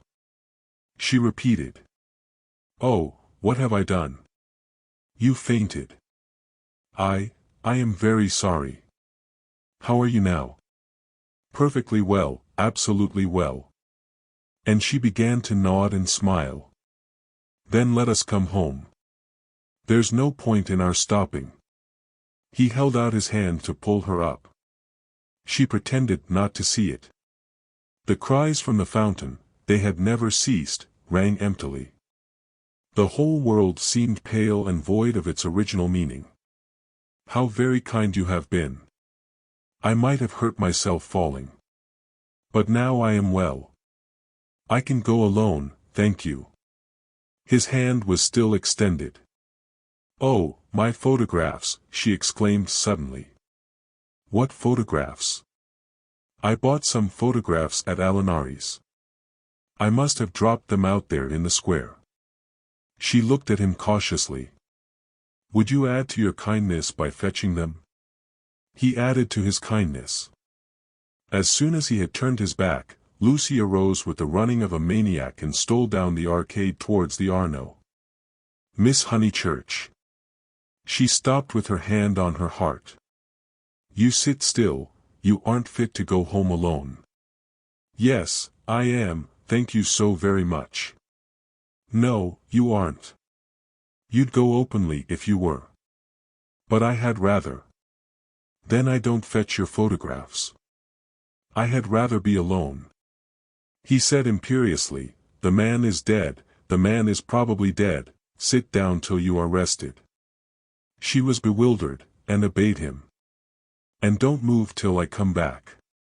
In the distance she saw creatures with black hoods, such as appear in dreams. The palace tower had lost the reflection of the declining day, and joined itself to earth. How should she talk to Mr. Emerson when he returned from the shadowy square? Again the thought occurred to her, oh, what have I done? The thought that she, as well as the dying man, had crossed some spiritual boundary. He returned, and she talked of the murder. Oddly enough, it was an easy topic. She spoke of the Italian character. She became almost garrulous over the incident that had made her faint 5 minutes before. Being strong physically, she soon overcame the horror of blood. She rose without his assistance, and though wings seemed to flutter inside her, she walked firmly enough towards the Arno.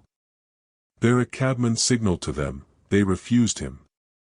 And the murderer tried to kiss him, you say, how very odd Italians are, and gave himself up to the police. Mr. Beebe was saying that Italians know everything, but I think they are rather childish. When my cousin and I were at the Pity yesterday, what was that? He had thrown something into the stream. What did you throw in? Things I didn't want, he said crossly. Mr. Emerson. Well? Where are the photographs? He was silent. I believe it was my photographs that you threw away. I didn't know what to do with them, he cried, and his voice was that of an anxious boy. Her heart warmed towards him for the first time. They were covered with blood. There. I'm glad I've told you, and all the time we were making conversation I was wondering what to do with them. He pointed downstream. They've gone. The river swirled under the bridge. I did mind them so, and one is so foolish, it seemed better that they should go out to the sea. I don't know, I may just mean that they frightened me. Then the boy verged into a man. For something tremendous has happened, I must face it without getting muddled. It isn't exactly that a man has died. Something warned Lucy that she must stop him. It has happened, he repeated, and I mean to find out what it is. Mr. Emerson. He turned towards her frowning, as if she had disturbed him in some abstract quest. I want to ask you something before we go in. They were close to their pension. She stopped and leant her elbows against the parapet of the embankment. He did likewise. There is at times a magic in identity of position. It is one of the things that have suggested to us eternal comradeship. She moved her elbows before saying, I have behaved ridiculously. He was following his own thoughts. I was never so much ashamed of myself in my life. I cannot think what came over me. I nearly fainted myself, he said, but she felt that her attitude repelled him. Well, I owe you 1,000 apologies. Oh, all right.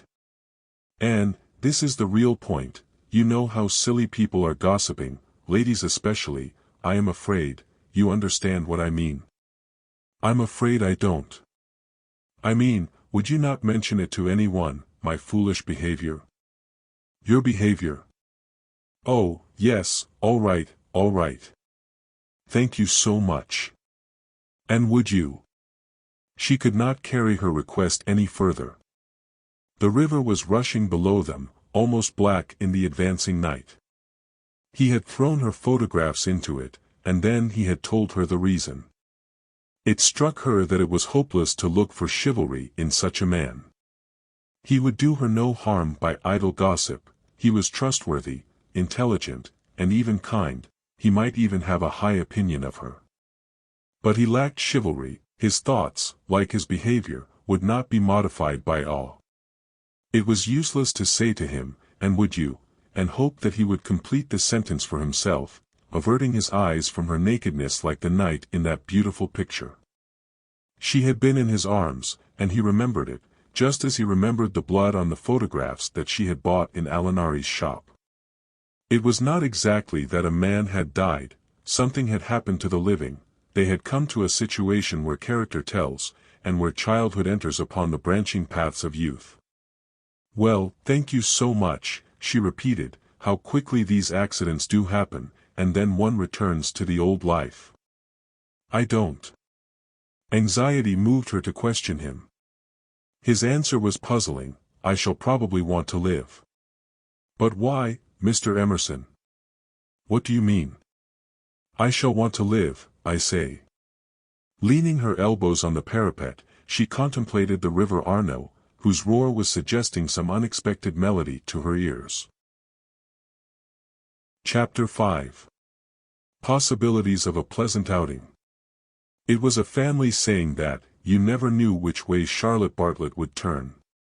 She was perfectly pleasant and sensible over Lucy's adventure, found the abridged account of it quite adequate, and paid suitable tribute to the courtesy of Mr. George Emerson. She and Miss Lavish had had an adventure also. They had been stopped at the Daisio coming back, and the young officials there, who seemed impudent and décevant, had tried to search their reticules for provisions. It might have been most unpleasant. Fortunately Miss Lavish was a match for any one. For good or for evil, Lucy was left to face her problem alone. None of her friends had seen her either in the piazza or, later on, by the embankment. Mr. Beebe, indeed, noticing her startled eyes at dinner time, had again passed to himself the remark of too much Beethoven. But he only supposed that she was ready for an adventure, not that she had encountered it. This solitude oppressed her. She was accustomed to have her thoughts confirmed by others or, at all events, contradicted. It was too dreadful not to know whether she was thinking right or wrong. At breakfast next morning she took decisive action. There were two plans between which she had to choose. Mr. Beebe was walking up to the Torre del Gallo with the Emersons and some American ladies. Would Miss Bartlett and Miss Honeychurch join the party? Charlotte declined for herself. She had been there in the rain the previous afternoon. But she thought it an admirable idea for Lucy, who hated shopping, changing money, fetching letters, and other irksome duties, all of which Miss Bartlett must accomplish this morning and could easily accomplish alone. "No, Charlotte," cried the girl, with real warmth. "It's very kind of Mr. Beebe, but I am certainly coming with you. I had much rather." "Very well, dear," said Miss Bartlett, with a faint flush of pleasure that called forth a deep flush of shame on the cheeks of Lucy. How abominably she behaved to Charlotte, now as always. But now she should alter. All morning she would be really nice to her. She slipped her arm into her cousin's, and they started off along the Lung Arno. The river was a lion that morning in strength, voice, and color. Miss Bartlett insisted on leaning over the parapet to look at it. She then made her usual remark, which was, "How I do wish Freddie and your mother could see this, too." Lucy fidgeted. It was tiresome of Charlotte to have stopped exactly where she did. "Look, Lucia. Oh, you are watching for the Torre del Gallo party. I feared you would repent you of your choice." Serious as the choice had been, Lucy did not repent. Yesterday had been a muddle, queer and odd, the kind of thing one could not write down easily on paper, but she had a feeling that Charlotte and her shopping were preferable to George Emerson and the summit of the Torre del Gallo. Since she could not unravel the tangle, she must take care not to re-enter it. She could protest sincerely against Miss Bartlett's insinuations. But though she had avoided the chief actor, the scenery unfortunately remained. Charlotte, with the complacency of fate, led her from the river to the Piazza Signoria. She could not have believed that stones, a loggia, a fountain, a palace tower, would have such significance. For a moment she understood the nature of ghosts. The exact site of the murder was occupied, not by a ghost, but by Miss Lavish, who had the morning newspaper in her hand. She hailed them briskly. The dreadful catastrophe of the previous day had given her an idea which she thought would work up into a book. "Oh, let me congratulate you," said Miss Bartlett. "After your despair of yesterday. What a fortunate thing. Aha! Miss Honeychurch, come you here, I am in luck. Now, you are to tell me absolutely everything that you saw from the beginning." Lucy poked at the ground with her parasol. "But perhaps you would rather not." "I'm sorry, if you could manage without it, I think I would rather not." The elder ladies exchanged glances, not of disapproval. It is suitable that a girl should feel deeply. "It is I who am sorry," said Miss Lavish. "Literary hacks are shameless creatures. I believe there's no secret of the human heart into which we wouldn't pry." She marched cheerfully to the fountain and back, and did a few calculations in realism. Then she said that she had been in the piazza since 8 o'clock collecting material. A good deal of it was unsuitable, but of course one always had to adapt. The two men had quarreled over a 5-franc note. For the 5-franc note she should substitute a young lady, which would raise the tone of the tragedy, and at the same time furnish an excellent plot. "What is the heroine's name?" asked Miss Bartlett. "Leonora," said Miss Lavish. "Her own name was Eleanor. I do hope she's nice." That desideratum would not be omitted. "And what is the plot?" "Love, murder, abduction, revenge," was the plot. But it all came while the fountain plashed to the satyrs in the morning sun. "I hope you will excuse me for boring on like this," Miss Lavish concluded. "It is so tempting to talk to really sympathetic people. Of course, this is the barest outline.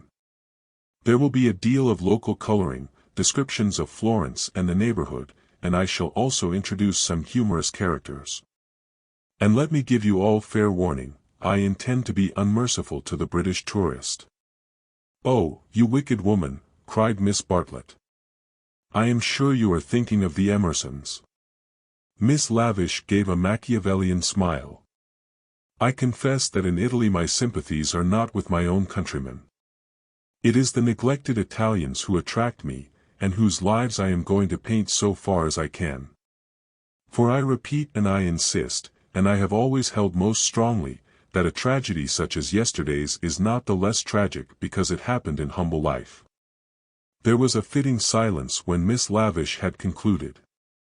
Then the cousins wished success to her labors, and walked slowly away across the square. "She is my idea of a really clever woman," said Miss Bartlett. That last remark struck me as so particularly true. "It should be a most pathetic novel." Lucy assented.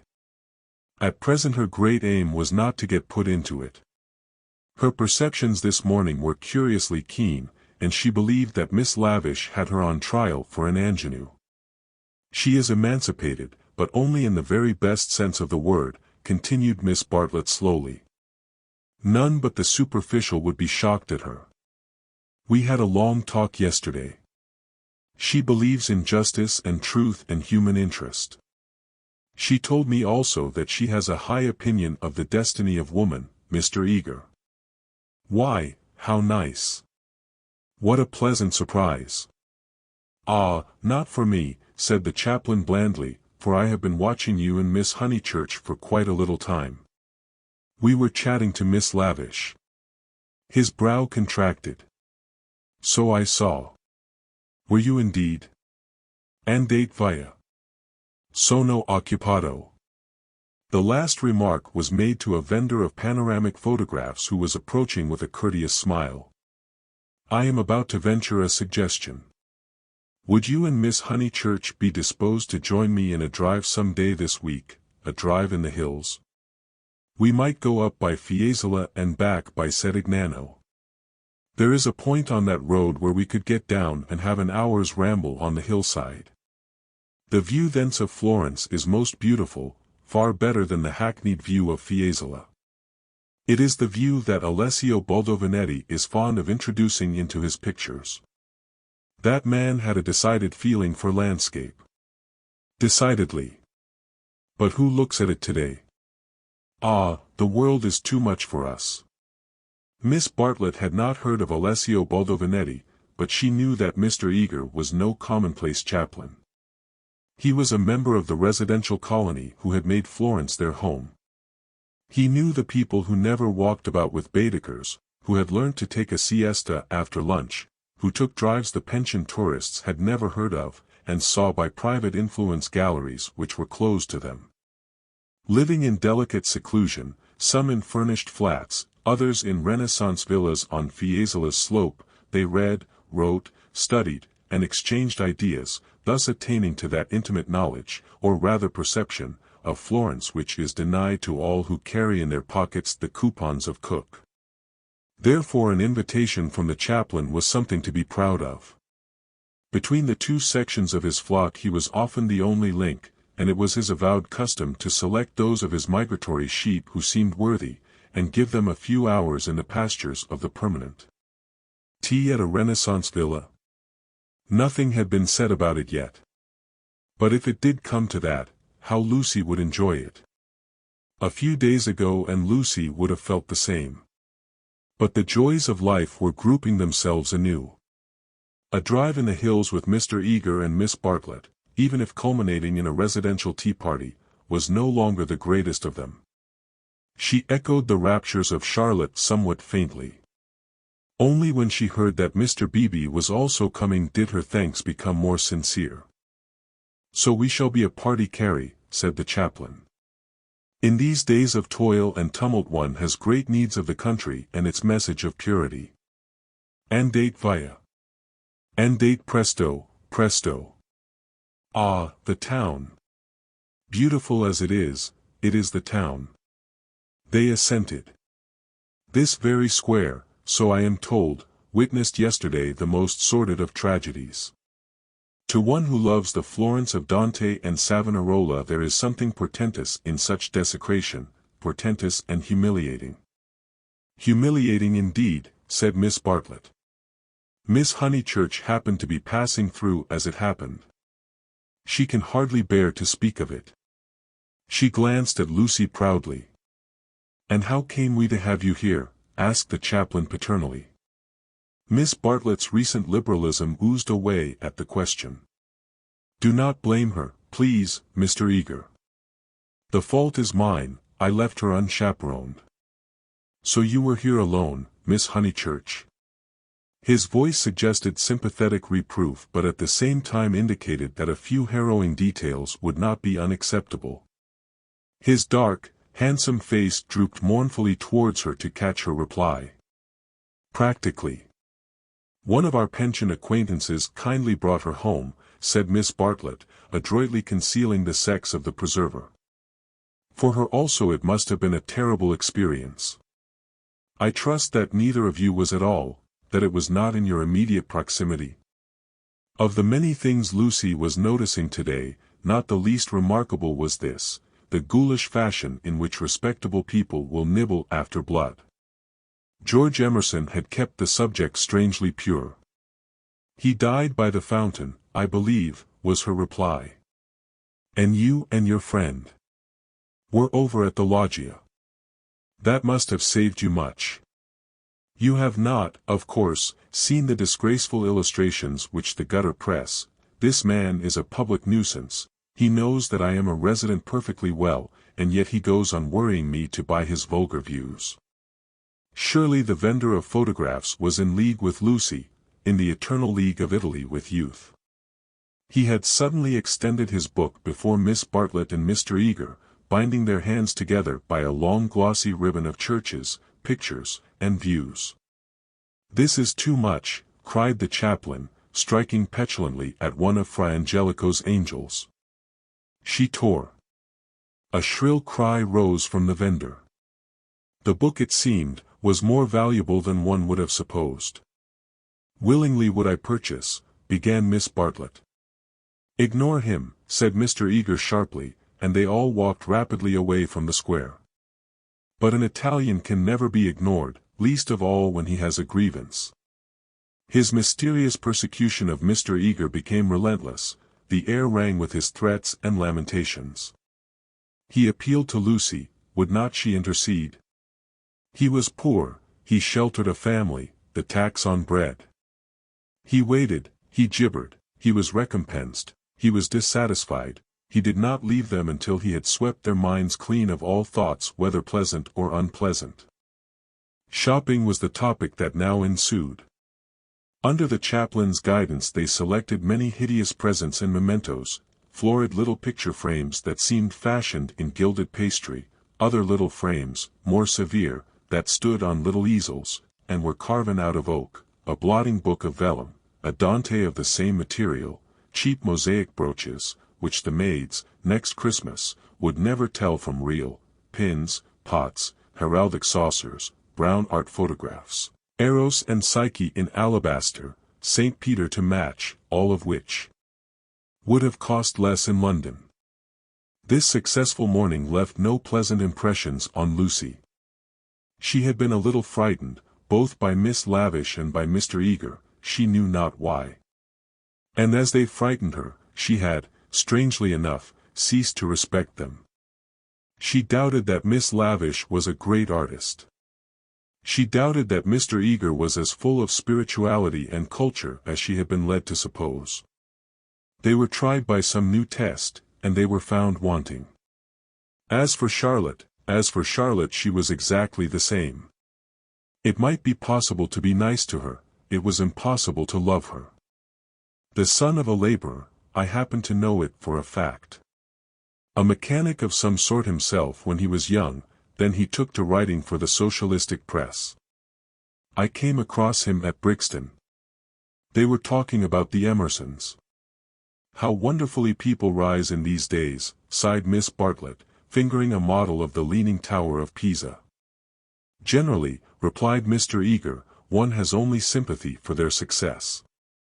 The desire for education and for social advance, in these things there is something not wholly vile. There are some working men whom one would be very willing to see out here in Florence, little as they would make of it. Is he a journalist now? Miss Bartlett asked. He is not, he made an advantageous marriage. He uttered this remark with a voice full of meaning, and ended with a sigh. Oh, so he has a wife. Dead, Miss Bartlett, dead. I wonder, yes, I wonder how he has the effrontery to look me in the face, to dare to claim acquaintance with me. He was in my London parish long ago. The other day in Santa Croce, when he was with Miss Honeychurch, I snubbed him. Let him beware that he does not get more than a snub. What? Cried Lucy, flushing. Exposure, hissed Mr. Eager. He tried to change the subject, but in scoring a dramatic point he had interested his audience more than he had intended. Miss Bartlett was full of very natural curiosity. Lucy, though she wished never to see the Emersons again, was not disposed to condemn them on a single word. Do you mean, she asked, that he is an irreligious man? We know that already. Lucy, dear, said Miss Bartlett, gently reproving her cousin's penetration. I should be astonished if you knew all. The boy, an innocent child at the time, I will exclude. God knows what his education and his inherited qualities may have made him. Perhaps, said Miss Bartlett, it is something that we had better not hear. To speak plainly, said Mr. Eager, it is. I will say no more. For the first time Lucy's rebellious thoughts swept out in words, for the first time in her life. You have said very little. It was my intention to say very little, was his frigid reply. He gazed indignantly at the girl, who met him with equal indignation. She turned towards him from the shop counter, her breast heaved quickly. He observed her brow, and the sudden strength of her lips. It was intolerable that she should disbelieve him. Murder, if you want to know, he cried angrily. That man murdered his wife. How? She retorted. To all intents and purposes he murdered her. That day in Santa Croce, did they say anything against me? Not a word, Mr. Eager, not a single word. Oh, I thought they had been libeling me to you. But I suppose it is only their personal charms that makes you defend them. I'm not defending them, said Lucy, losing her courage and relapsing into the old chaotic methods. They're nothing to me. How could you think she was defending them, said Miss Bartlett, much discomfited by the unpleasant scene. The shopman was possibly listening. She will find it difficult. For that man has murdered his wife in the sight of God. The addition of God was striking. But the chaplain was really trying to qualify a rash remark. A silence followed which might have been impressive, but was merely awkward. Then Miss Bartlett hastily purchased the leaning tower, and led the way into the street. "I must be going," said he, shutting his eyes and taking out his watch. Miss Bartlett thanked him for his kindness, and spoke with enthusiasm of the approaching drive. "Drive? Oh, is our drive to come off?" Lucy was recalled to her manners, and after a little exertion the complacency of Mr. Eager was restored. "Bother the drive," exclaimed the girl, as soon as he had departed. "It is just the drive we had arranged with Mr. Beebe without any fuss at all. Why should he invite us in that absurd manner? We might as well invite him. We are each paying for ourselves." Miss Bartlett, who had intended to lament over the Emersons, was launched by this remark into unexpected thoughts. "If that is so, dear, if the drive we and Mr. Beebe are going with Mr. Eager is really the same as the one we are going with Mr. Beebe, then I foresee a sad kettle of fish." "How?" "Because Mr. Beebe has asked Eleanor Lavish to come, too. That will mean another carriage. Far worse. Mr. Eager does not like Eleanor. She knows it herself. The truth must be told, she is too unconventional for him." They were now in the newspaper room at the English Bank. Lucy stood by the central table, heedless of Punch and the Graphic, trying to answer, or at all events to formulate the questions rioting in her brain.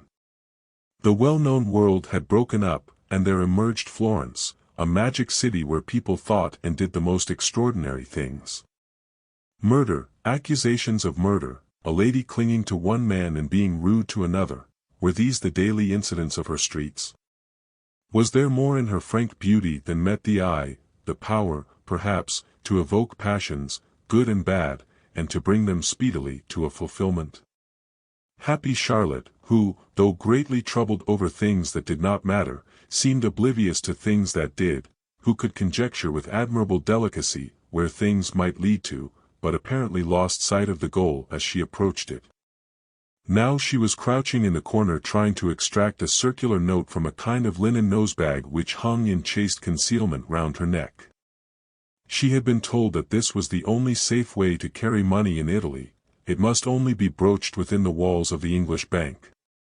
As she groped she murmured, "Whether it is Mr. Beebe who forgot to tell Mr. Eager, or Mr. Eager who forgot when he told us, or whether they have decided to leave Eleanor out altogether, which they could scarcely do, but in any case we must be prepared.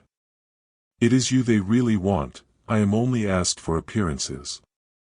You shall go with the two gentlemen, and I and Eleanor will follow behind. A one-horse carriage would do for us. Yet how difficult it is." "It is indeed," replied the girl, with a gravity that sounded sympathetic. "What do you think about it?" asked Miss Bartlett, flushed from the struggle, and buttoning up her dress. "I don't know what I think, nor what I want." "Oh, dear, Lucy. I do hope Florence isn't boring you. Speak the word, and, as you know, I would take you to the ends of the earth tomorrow." "Thank you, Charlotte," said Lucy, and pondered over the offer.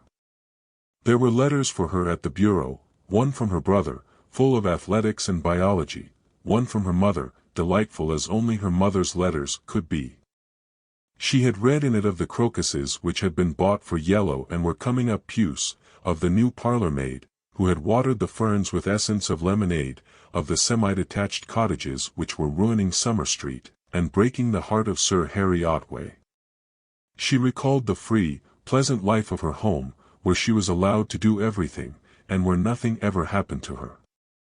The road up through the pine woods, the clean drawing-room, the view over the Sussex Weald, all hung before her bright and distinct, but pathetic as the pictures in a gallery to which, after much experience, a traveller returns. "And the news?" asked Miss Bartlett.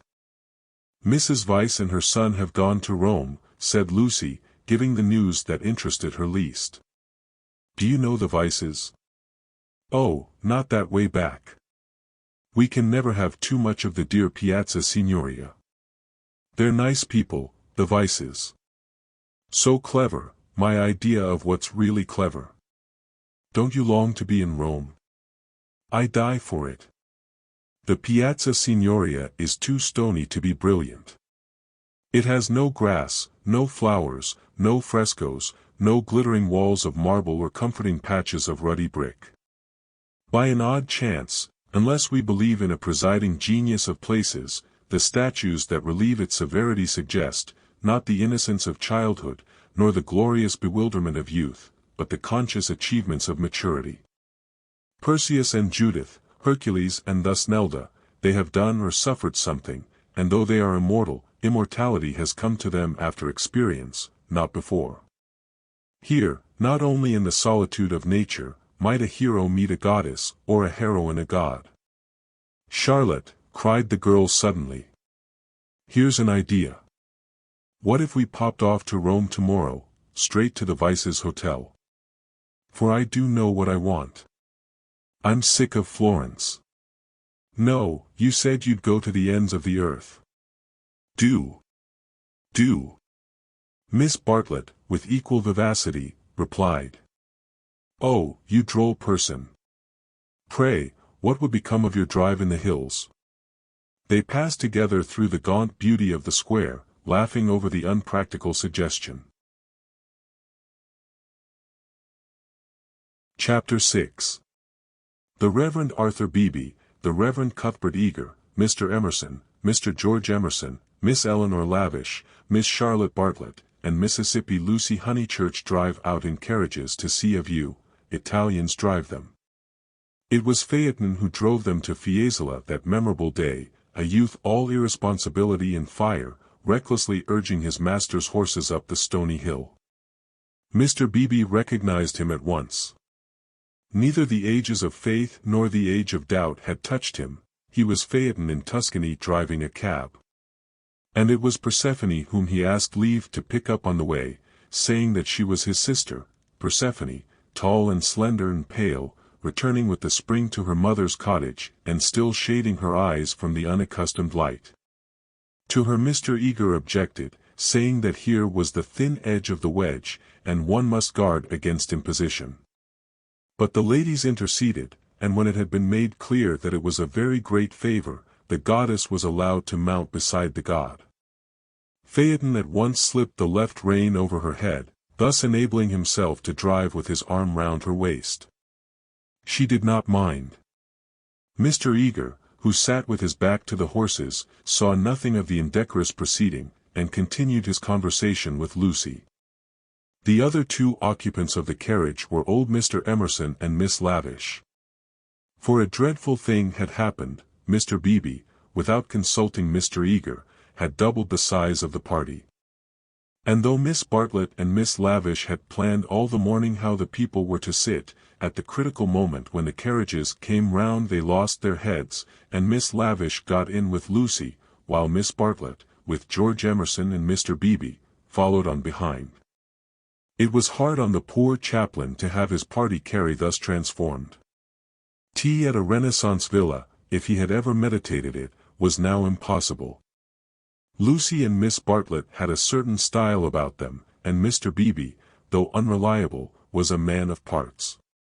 But a shoddy lady writer and a journalist who had murdered his wife in the sight of God, they should enter no villa at his introduction. Lucy, elegantly dressed in white, sat erect and nervous amid these explosive ingredients, attentive to Mr. Eager, repressive towards Miss Lavish, watchful of old Mr. Emerson, hitherto fortunately asleep, thanks to a heavy lunch in the drowsy atmosphere of spring. She looked on the expedition as the work of fate. But for it she would have avoided George Emerson successfully. In an open manner he had shown that he wished to continue their intimacy. She had refused, not because she disliked him, but because she did not know what had happened, and suspected that he did know. And this frightened her. For the real event, whatever it was, had taken place, not in the loggia, but by the river. To behave wildly at the sight of death is pardonable. But to discuss it afterwards, to pass from discussion into silence, and through silence into sympathy, that is an error, not of a startled emotion, but of the whole fabric. There was really something blameworthy, she thought, in their joint contemplation of the shadowy stream, in the common impulse which had turned them to the house without the passing of a look or word. This sense of wickedness had been slight at first. She had nearly joined the party to the Torre del Gallo. But each time that she avoided George it became more imperative that she should avoid him again. And now celestial irony, working through her cousin and two clergymen, did not suffer her to leave Florence till she had made this expedition with him through the hills. Meanwhile Mr. Eager held her in civil converse. Their little tiff was over. "So, Miss Honeychurch, you are traveling? As a student of art?" "Oh, dear me, no, oh, no." "Perhaps as a student of human nature," interposed Miss Lavish, "like myself?" "Oh, no. I am here as a tourist." "Oh, indeed," said Mr. Eager. "Are you indeed? If you will not think me rude, we residents sometimes pity you poor tourists not a little, handed about like a parcel of goods from Venice to Florence, from Florence to Rome, living herded together in pensions or hotels, quite unconscious of anything that is outside Baedeker, their one anxiety to get done or through and go on somewhere else. The result is, they mix up towns, rivers, palaces in one inextricable whirl. You know the American girl in Punch who says, "Say, Papa, what did we see at Rome?" And the father replies, "Why, guess Rome was the place where we saw the yaller dog." There's traveling for you. Ha! Ha! Ha! "I quite agree," said Miss Lavish, who had several times tried to interrupt his mordant wit. "The narrowness and superficiality of the Anglo-Saxon tourist is nothing less than a menace." "Quite so. Now, the English colony at Florence, Miss Honeychurch, and it is of considerable size, though, of course, not all equally, a few are here for trade, for example. But the greater part are students. Lady Helen Laverstock is at present busy over Fra Angelico. I mention her name because we are passing her villa on the left. No, you can only see it if you stand. No, do not stand, you will fall. She is very proud of that thick hedge. Inside, perfect seclusion. One might have gone back 600 years. Some critics believe that her garden was the scene of the Decameron, which lends it an additional interest, does it not? It does indeed, cried Miss Lavish. Tell me, where do they place the scene of that wonderful seventh day? But Mr. Eager proceeded to tell Miss Honeychurch that on the right lived Mr. Someone Something, an American of the best type, so rare, and that the somebody else's were farther down the hill. Doubtless you know her monographs in the series of Medieval Byways. He is working at Gemistus Pletho. Sometimes as I take tea in their beautiful grounds I hear, over the wall, the electric tram squealing up the new road with its loads of hot, dusty, unintelligent tourists who are going to do Fiesole in an hour in order that they may say they have been there, and I think how little they think what lies so near them. During this speech the two figures on the box were sporting with each other disgracefully. Lucy had a spasm of envy. Granted that they wished to misbehave, it was pleasant for them to be able to do so. They were probably the only people enjoying the expedition. The carriage swept with agonizing jolts up through the piazza of Fiesole and into the Sedignano road. "Piano! Piano!" said Mr. Eager, elegantly waving his hand over his head. "Va bene, signore, va bene, va bene," crooned the driver, and whipped his horses up again. Now Mr. Eager and Miss Lavish began to talk against each other on the subject of Alessio Baldovinetti. Was he a cause of the Renaissance, or was he one of its manifestations? The other carriage was left behind. As the pace increased to a gallop the large, slumbering form of Mr. Emerson was thrown against the chaplain with the regularity of a machine. "Piano! Piano!" said he, with a martyred look at Lucy. An extra lurch made him turn angrily in his seat. Phaeton, who for some time had been endeavoring to kiss Persephone, had just succeeded.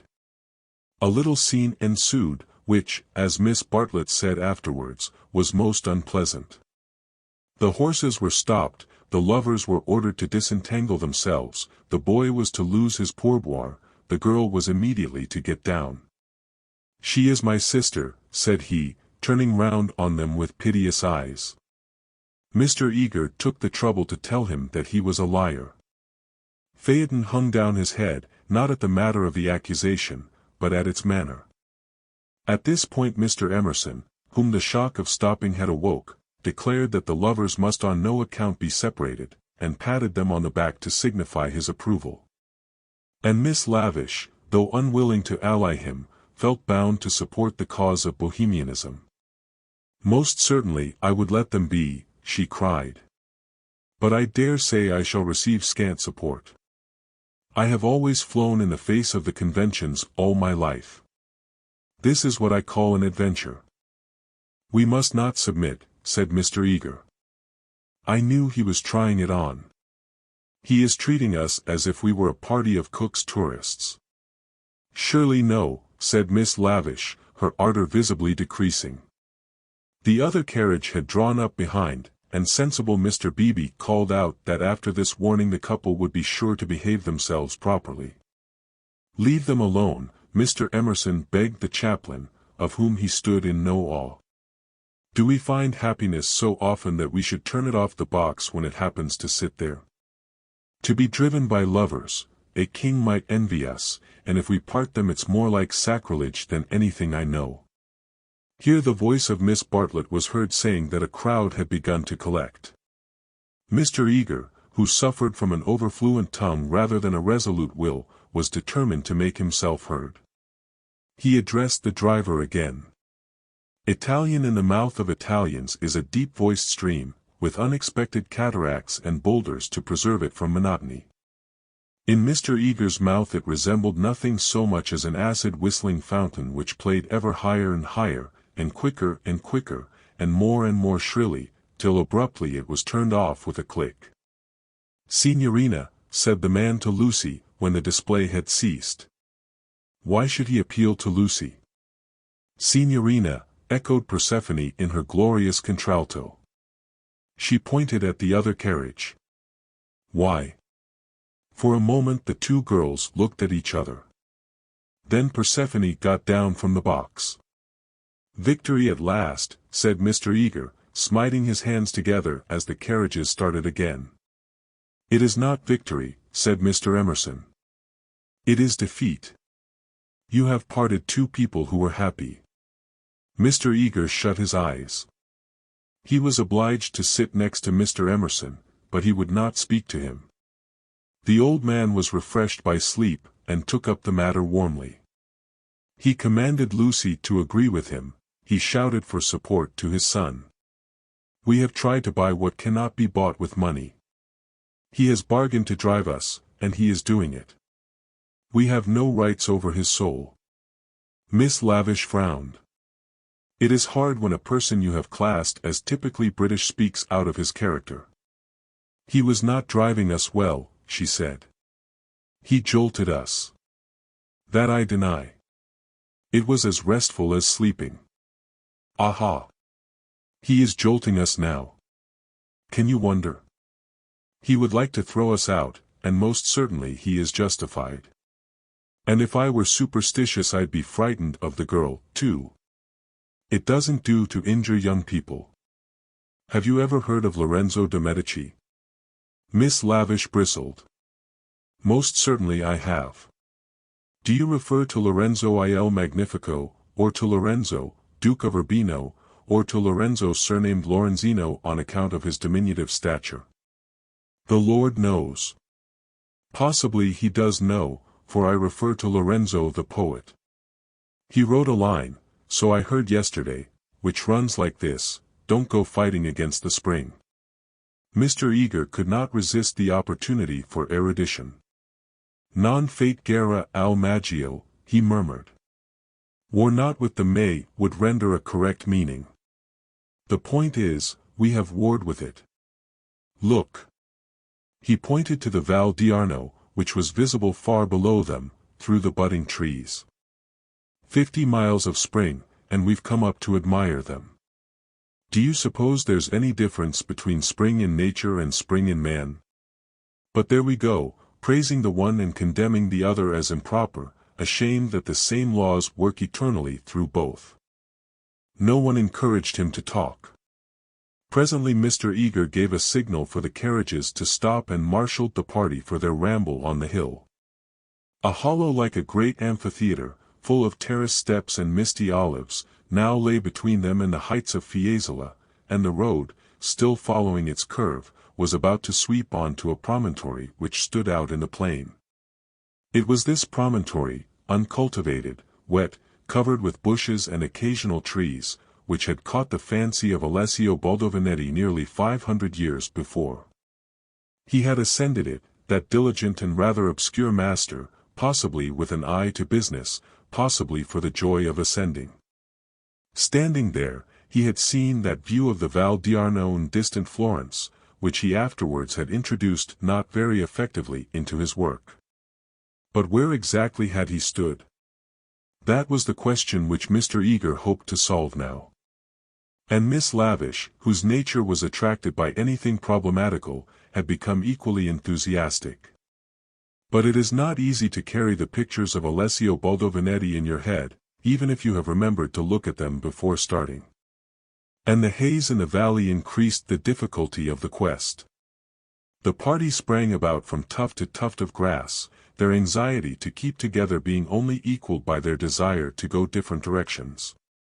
Finally they split into groups. Lucy clung to Miss Bartlett and Miss Lavish, the Emersons returned to hold laborious converse with the drivers, while the two clergymen, who were expected to have topics in common, were left to each other. The two elder ladies soon threw off the mask. In the audible whisper that was now so familiar to Lucy they began to discuss, not Alessio Baldovinetti, but the drive. Miss Bartlett had asked Mr. George Emerson what his profession was, and he had answered, the railway. She was very sorry that she had asked him. She had no idea that it would be such a dreadful answer, or she would not have asked him. Mr. Beebe had turned the conversation so cleverly, and she hoped that the young man was not very much hurt at her asking him. The railway, gasped Miss Lavish. Oh, but I shall die. Of course it was the railway.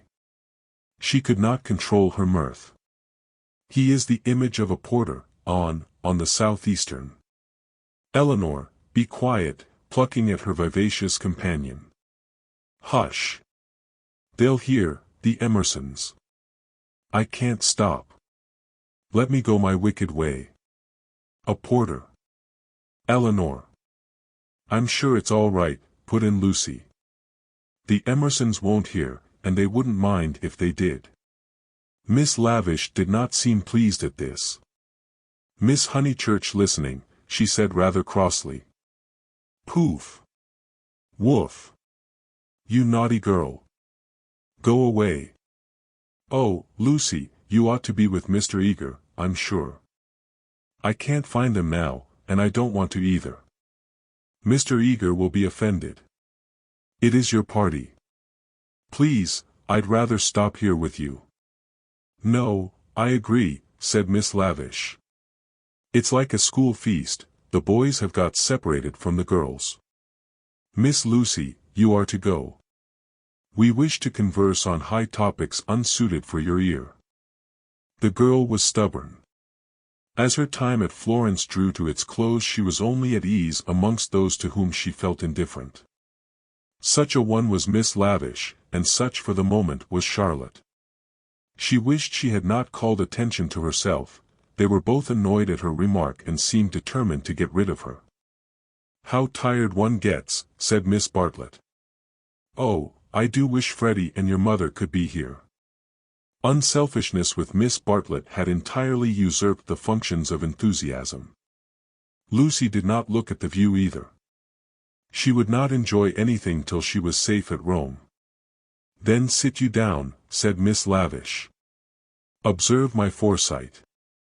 With many a smile she produced two of those mackintosh squares that protect the frame of the tourist from damp grass or cold marble steps. She sat on one, who was to sit on the other? Lucy, without a moment's doubt, Lucy. The ground will do for me. Really, I have not had rheumatism for years. If I do feel it coming on, I shall stand. Imagine your mother's feelings if I let you sit in the wet in your white linen. She sat down heavily where the ground looked particularly moist. Here we are, all settled delightfully. Even if my dress is thinner it will not show so much, being brown. Sit down, dear, you are too unselfish, you don't assert yourself enough. She cleared her throat. Now don't be alarmed, this isn't a cold. It's the tiniest cough, and I have had it 3 days. It's nothing to do with sitting here at all. There was only one way of treating the situation. At the end of 5 minutes Lucy departed in search of Mr. Beebe and Mr. Eager, vanquished by the Mackintosh Square. She addressed herself to the drivers, who were sprawling in the carriages, perfuming the cushions with cigars. The miscreant, a bony young man scorched black by the sun, rose to greet her with the courtesy of a host and the assurance of a relative. "Dove," said Lucy, after much anxious thought. His face lit up. Of course he knew where. Not so far either. His arm swept 3/4 of the horizon. He should just think he did know where. He pressed his fingertips to his forehead and then pushed them towards her, as if oozing with visible extract of knowledge. More seemed necessary. What was the Italian for clergyman? "Dove buoni uomini," said she at last. Good. Scarcely the adjective for those noble beings. He showed her his cigar. "Uno, più, piccolo," was her next remark, implying, "Has the cigar been given to you by Mr. Beebe, the smaller of the two good men?" She was correct as usual. He tied the horse to a tree, kicked it to make it stay quiet, dusted the carriage, arranged his hair, remolded his hat, encouraged his mustache, and in rather less than 1/4 of a minute was ready to conduct her. Italians are born knowing the way. It would seem that the whole earth lay before them, not as a map, but as a chessboard, whereon they continually behold the changing pieces as well as the squares. Any one can find places, but the finding of people is a gift from God. He only stopped once, to pick her some great blue violets. She thanked him with real pleasure. In the company of this common man the world was beautiful and direct. For the first time she felt the influence of spring. His arm swept the horizon gracefully. Violets, like other things, existed in great profusion there. Would she like to see them? "Ma buoni uomini." He bowed. "Certainly. Good men first, violets afterwards." They proceeded briskly through the undergrowth, which became thicker and thicker. They were nearing the edge of the promontory, and the view was stealing round them, but the brown network of the bushes shattered it into countless pieces. He was occupied in his cigar, and in holding back the pliant boughs. She was rejoicing in her escape from dullness. Not a step, not a twig, was unimportant to her. What is that? There was a voice in the wood, in the distance behind them. The voice of Mr. Eager. He shrugged his shoulders. An Italian's ignorance is sometimes more remarkable than his knowledge. She could not make him understand that perhaps they had missed the clergyman. The view was forming at last. She could discern the river, the golden plain, other hills. "Eccolo!" he exclaimed. At the same moment the ground gave way, and with a cry she fell out of the wood. Light and beauty enveloped her. She had fallen on to a little open terrace, which was covered with violets from end to end. "Courage!" cried her companion, now standing some 6 feet above. "Courage and love." She did not answer. From her feet the ground sloped sharply into view, and violets ran down in rivulets and streams and cataracts, irrigating the hillside with blue, eddying round the tree stems, collecting into pools in the hollows, covering the grass with spots of azure foam. But never again were they in such profusion. This terrace was the wellhead, the primal source whence beauty gushed out to water the earth. Standing at its brink, like a swimmer who prepares, was the good man. But he was not the good man that she had expected, and he was alone. George had turned at the sound of her arrival. For a moment he contemplated her, as one who had fallen out of heaven.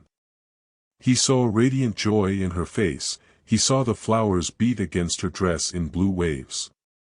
The bushes above them closed. He stepped quickly forward and kissed her. Before she could speak, almost before she could feel, a voice called, "Lucy! Lucy! Lucy!"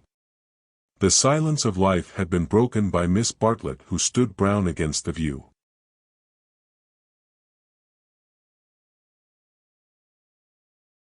Chapter 7. They return. Some complicated game had been playing up and down the hillside all the afternoon. What it was and exactly how the players had sided, Lucy was slow to discover. Mr. Eager had met them with a questioning eye. Charlotte had repulsed him with much small talk. Mr. Emerson, seeking his son, was told whereabouts to find him. Mr. Beebe, who wore the heated aspect of a neutral, was bidden to collect the factions for the return home. There was a general sense of groping and bewilderment. Pan had been amongst them, not the great god Pan, who has been buried these 2,000 years, but the little god Pan, who presides over social contretemps and unsuccessful picnics. Mr. Beebe had lost everyone, and had consumed in solitude the tea basket which he had brought up as a pleasant surprise. Miss Lavish had lost Miss Bartlett. Lucy had lost Mr. Eager. Mr. Emerson had lost George. Miss Bartlett had lost a Mackintosh square. Phaeton had lost the game. That last fact was undeniable. He climbed onto the box shivering, with his collar up, prophesying the swift approach of bad weather. "Let us go immediately," he told them. "The signorino will walk all the way." "He will be ours," said Mr. Beebe. "Apparently. I told him it was unwise. He would look no one in the face, perhaps defeat was particularly mortifying for him. He alone had played skillfully, using the whole of his instinct, while the others had used scraps of their intelligence. He alone had divined what things were, and what he wished them to be. He alone had interpreted the message that Lucy had received 5 days before from the lips of a dying man. Persephone, who spends half her life in the grave, she could interpret it also. Not so these English. They gain knowledge slowly, and perhaps too late.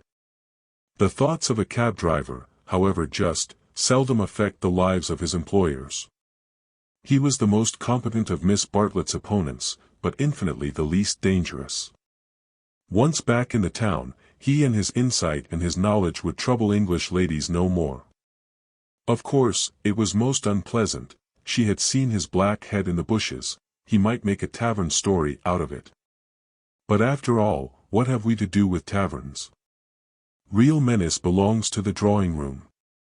It was of drawing-room people that Miss Bartlett thought as she journeyed downwards towards the fading sun. Lucy sat beside her, Mr. Eager sat opposite, trying to catch her eye. He was vaguely suspicious. They spoke of Alessio Baldovinetti. Rain and darkness came on together. The two ladies huddled together under an inadequate parasol.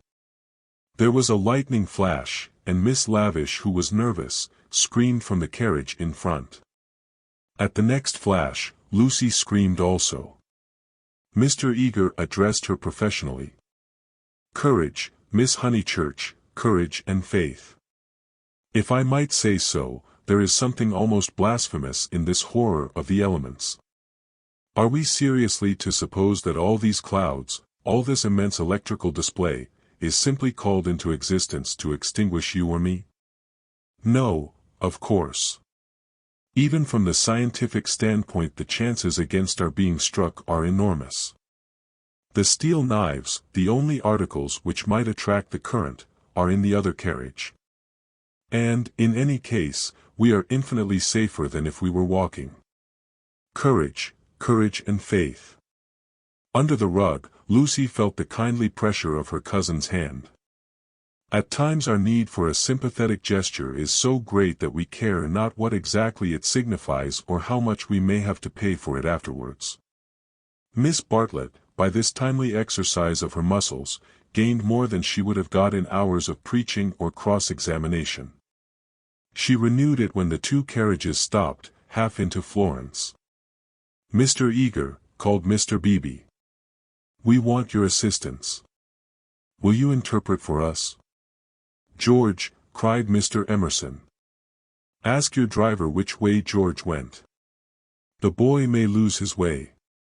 He may be killed."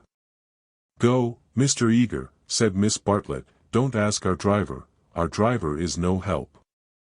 Go and support poor Mr. Beebe, he is nearly demented."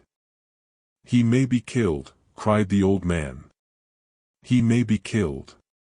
"Typical behavior," said the chaplain, as he quitted the carriage. In the presence of reality that kind of person invariably breaks down. "What does he know?" whispered Lucy as soon as they were alone. "Charlotte, how much does Mr. Eager know?" "Nothing, dearest, he knows nothing." "But," she pointed at the driver, "he knows everything." "Dearest, had we better? Shall I?" She took out her purse. "It is dreadful to be entangled with low-class people." He saw it all. Tapping Phaeton's back with her guidebook, she said, "Silenzio," and offered him a franc. "Va bene," he replied, and accepted it. As well this ending to his day as any. But Lucy, a mortal maid, was disappointed in him.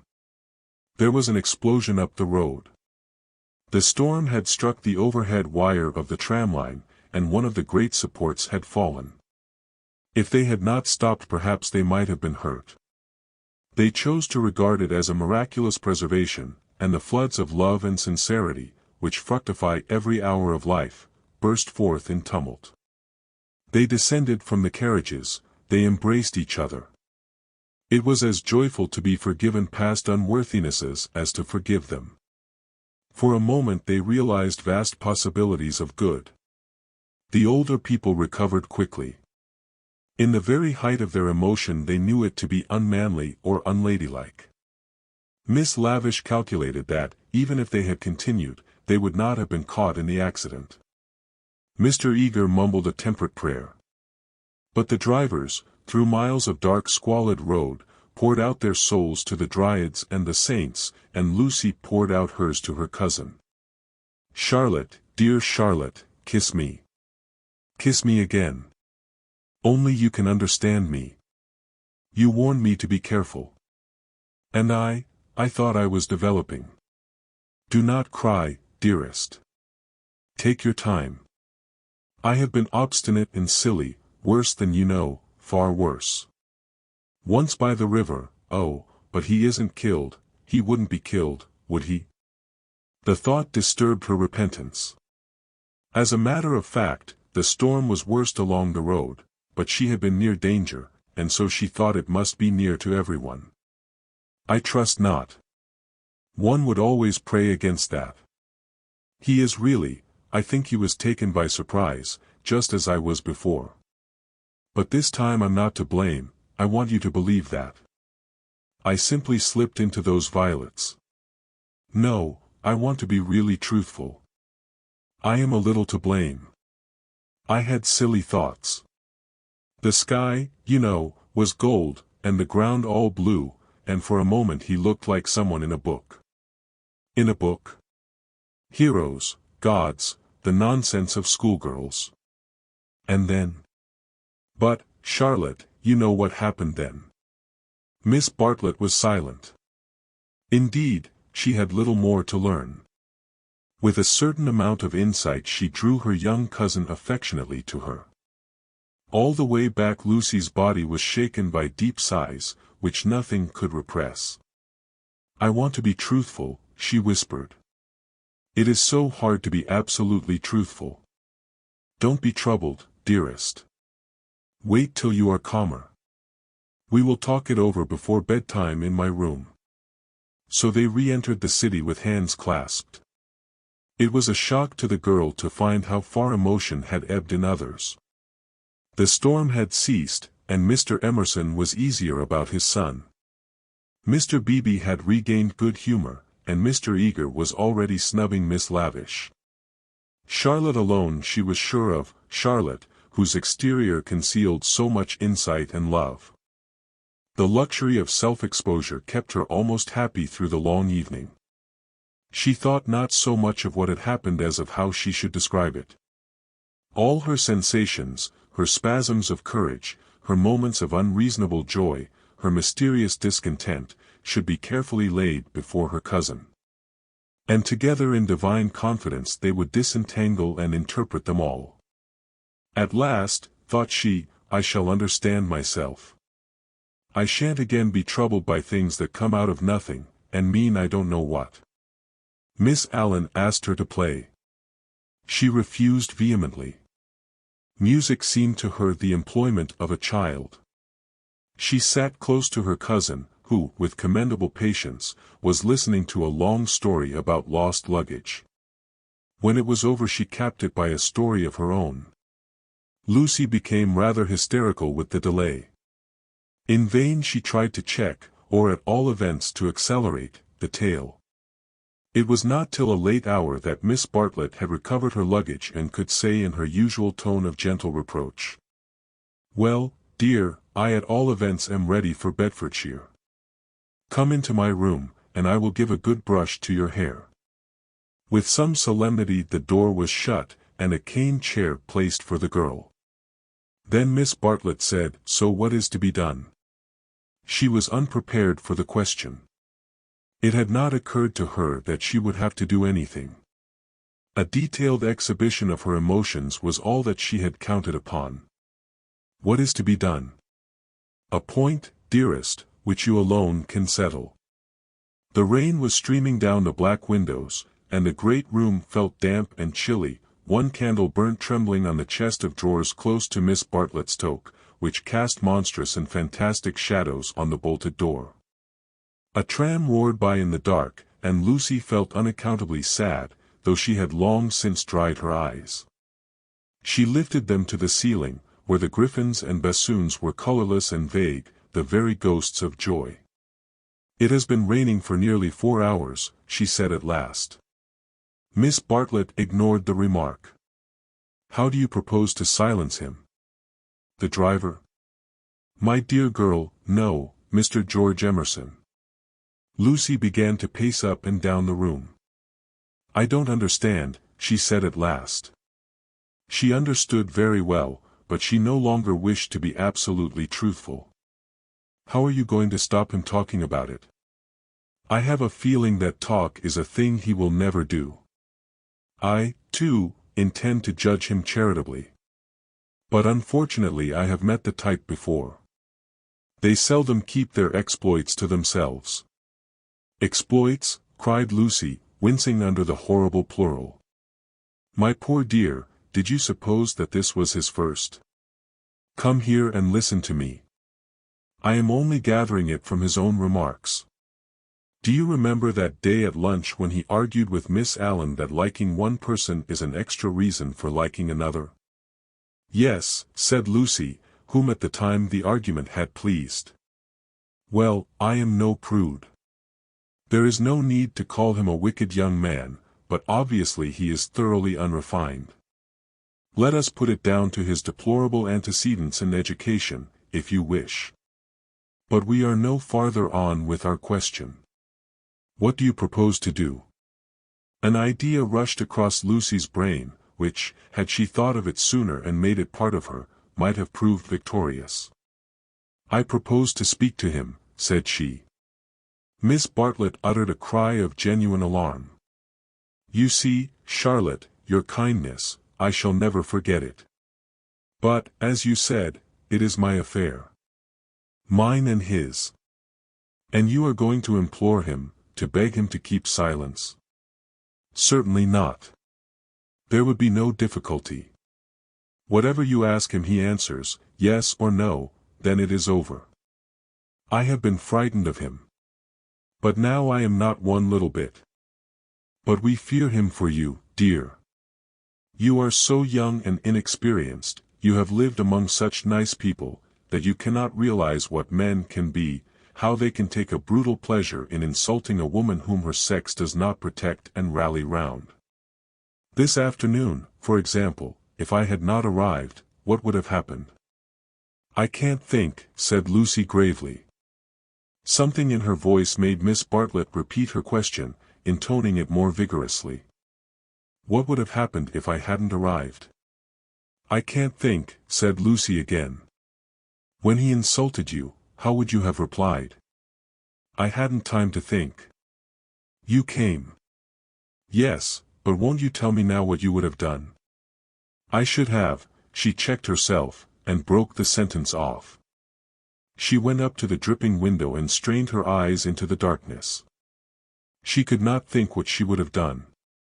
Come away from the window, dear, said Miss Bartlett. You will be seen from the road. Lucy obeyed. She was in her cousin's power. She could not modulate out the key of self-abasement in which she had started. Neither of them referred again to her suggestion that she should speak to George and settle the matter, whatever it was, with him. Miss Bartlett became plaintive. Oh, for a real man. We are only two women, you and I. Mr. Beebe is hopeless. There is Mr. Eager, but you do not trust him. Oh, for your brother.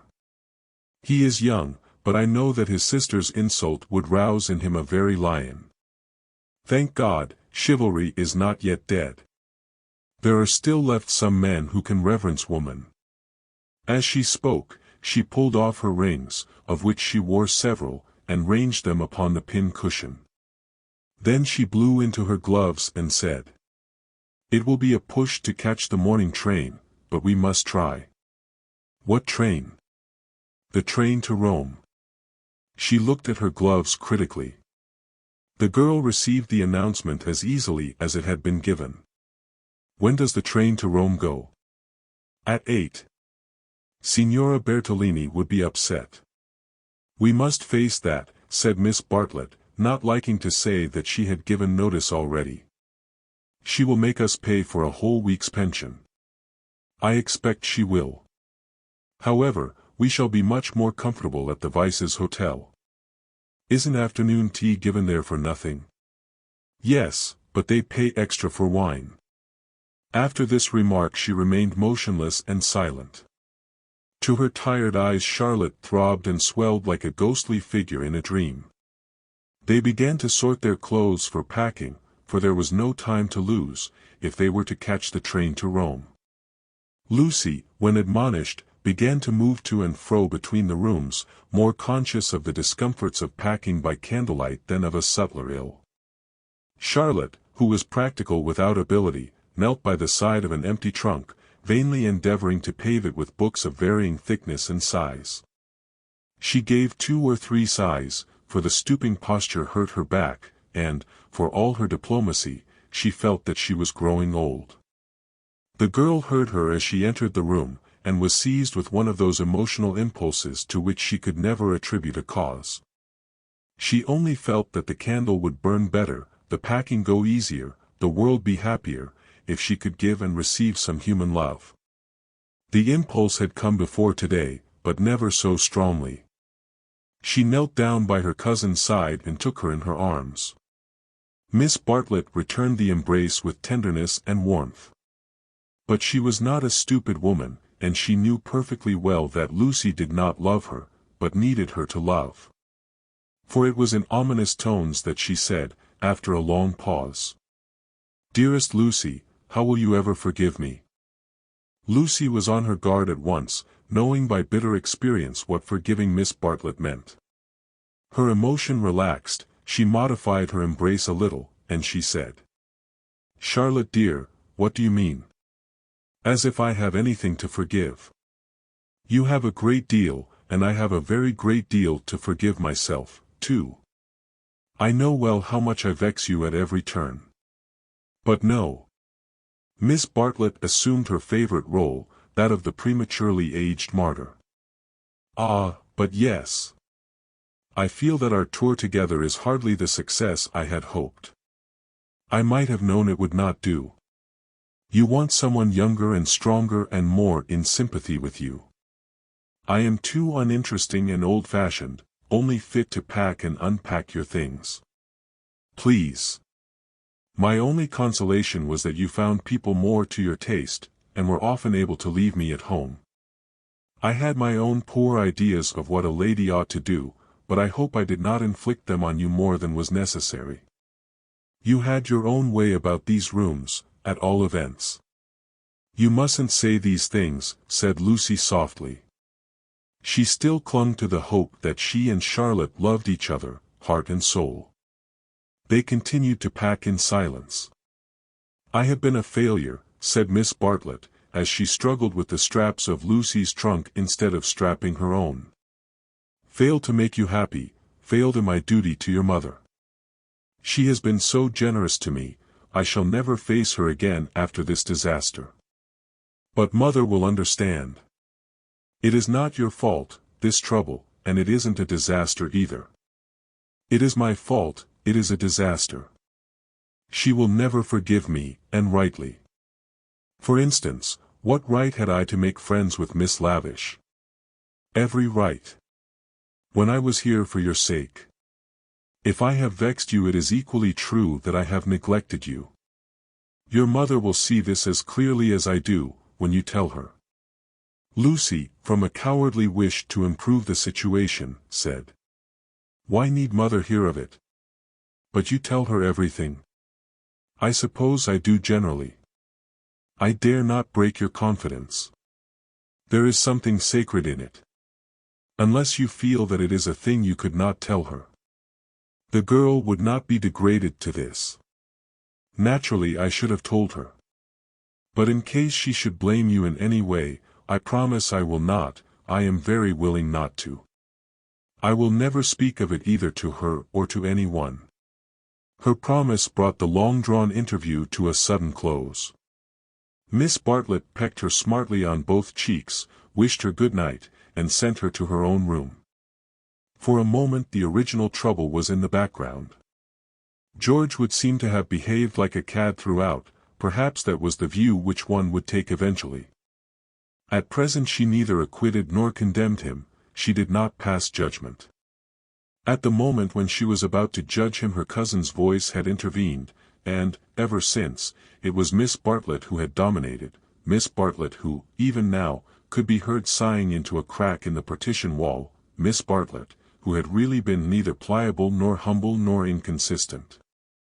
She had worked like a great artist, for a time, indeed, for years, she had been meaningless, but at the end there was presented to the girl the complete picture of a cheerless, loveless world in which the young rush to destruction until they learn better, a shamefaced world of precautions and barriers which may avert evil, but which do not seem to bring good, if we may judge from those who have used them most. Lucy was suffering from the most grievous wrong which this world has yet discovered. Diplomatic advantage had been taken of her sincerity, of her craving for sympathy and love. Such a wrong is not easily forgotten. Never again did she expose herself without due consideration and precaution against rebuff. And such a wrong may react disastrously upon the soul. The doorbell rang, and she started to the shutters. Before she reached them she hesitated, turned, and blew out the candle. Thus it was that, though she saw someone standing in the wet below, he, though he looked up, did not see her. To reach his room he had to go by hers. She was still dressed. It struck her that she might slip into the passage and just say that she would be gone before he was up, and that their extraordinary intercourse was over. Whether she would have dared to do this was never proved. At the critical moment Miss Bartlett opened her own door, and her voice said, "I wish one word with you in the drawing-room, Mr. Emerson, please." Soon their footsteps returned, and Miss Bartlett said, "Good night, Mr. Emerson." His heavy, tired breathing was the only reply. The chaperone had done her work. Lucy cried aloud, "It isn't true. It can't all be true. I want not to be muddled. I want to grow older quickly. Miss Bartlett tapped on the wall. Go to bed at once, dear. You need all the rest you can get. In the morning they left for Rome.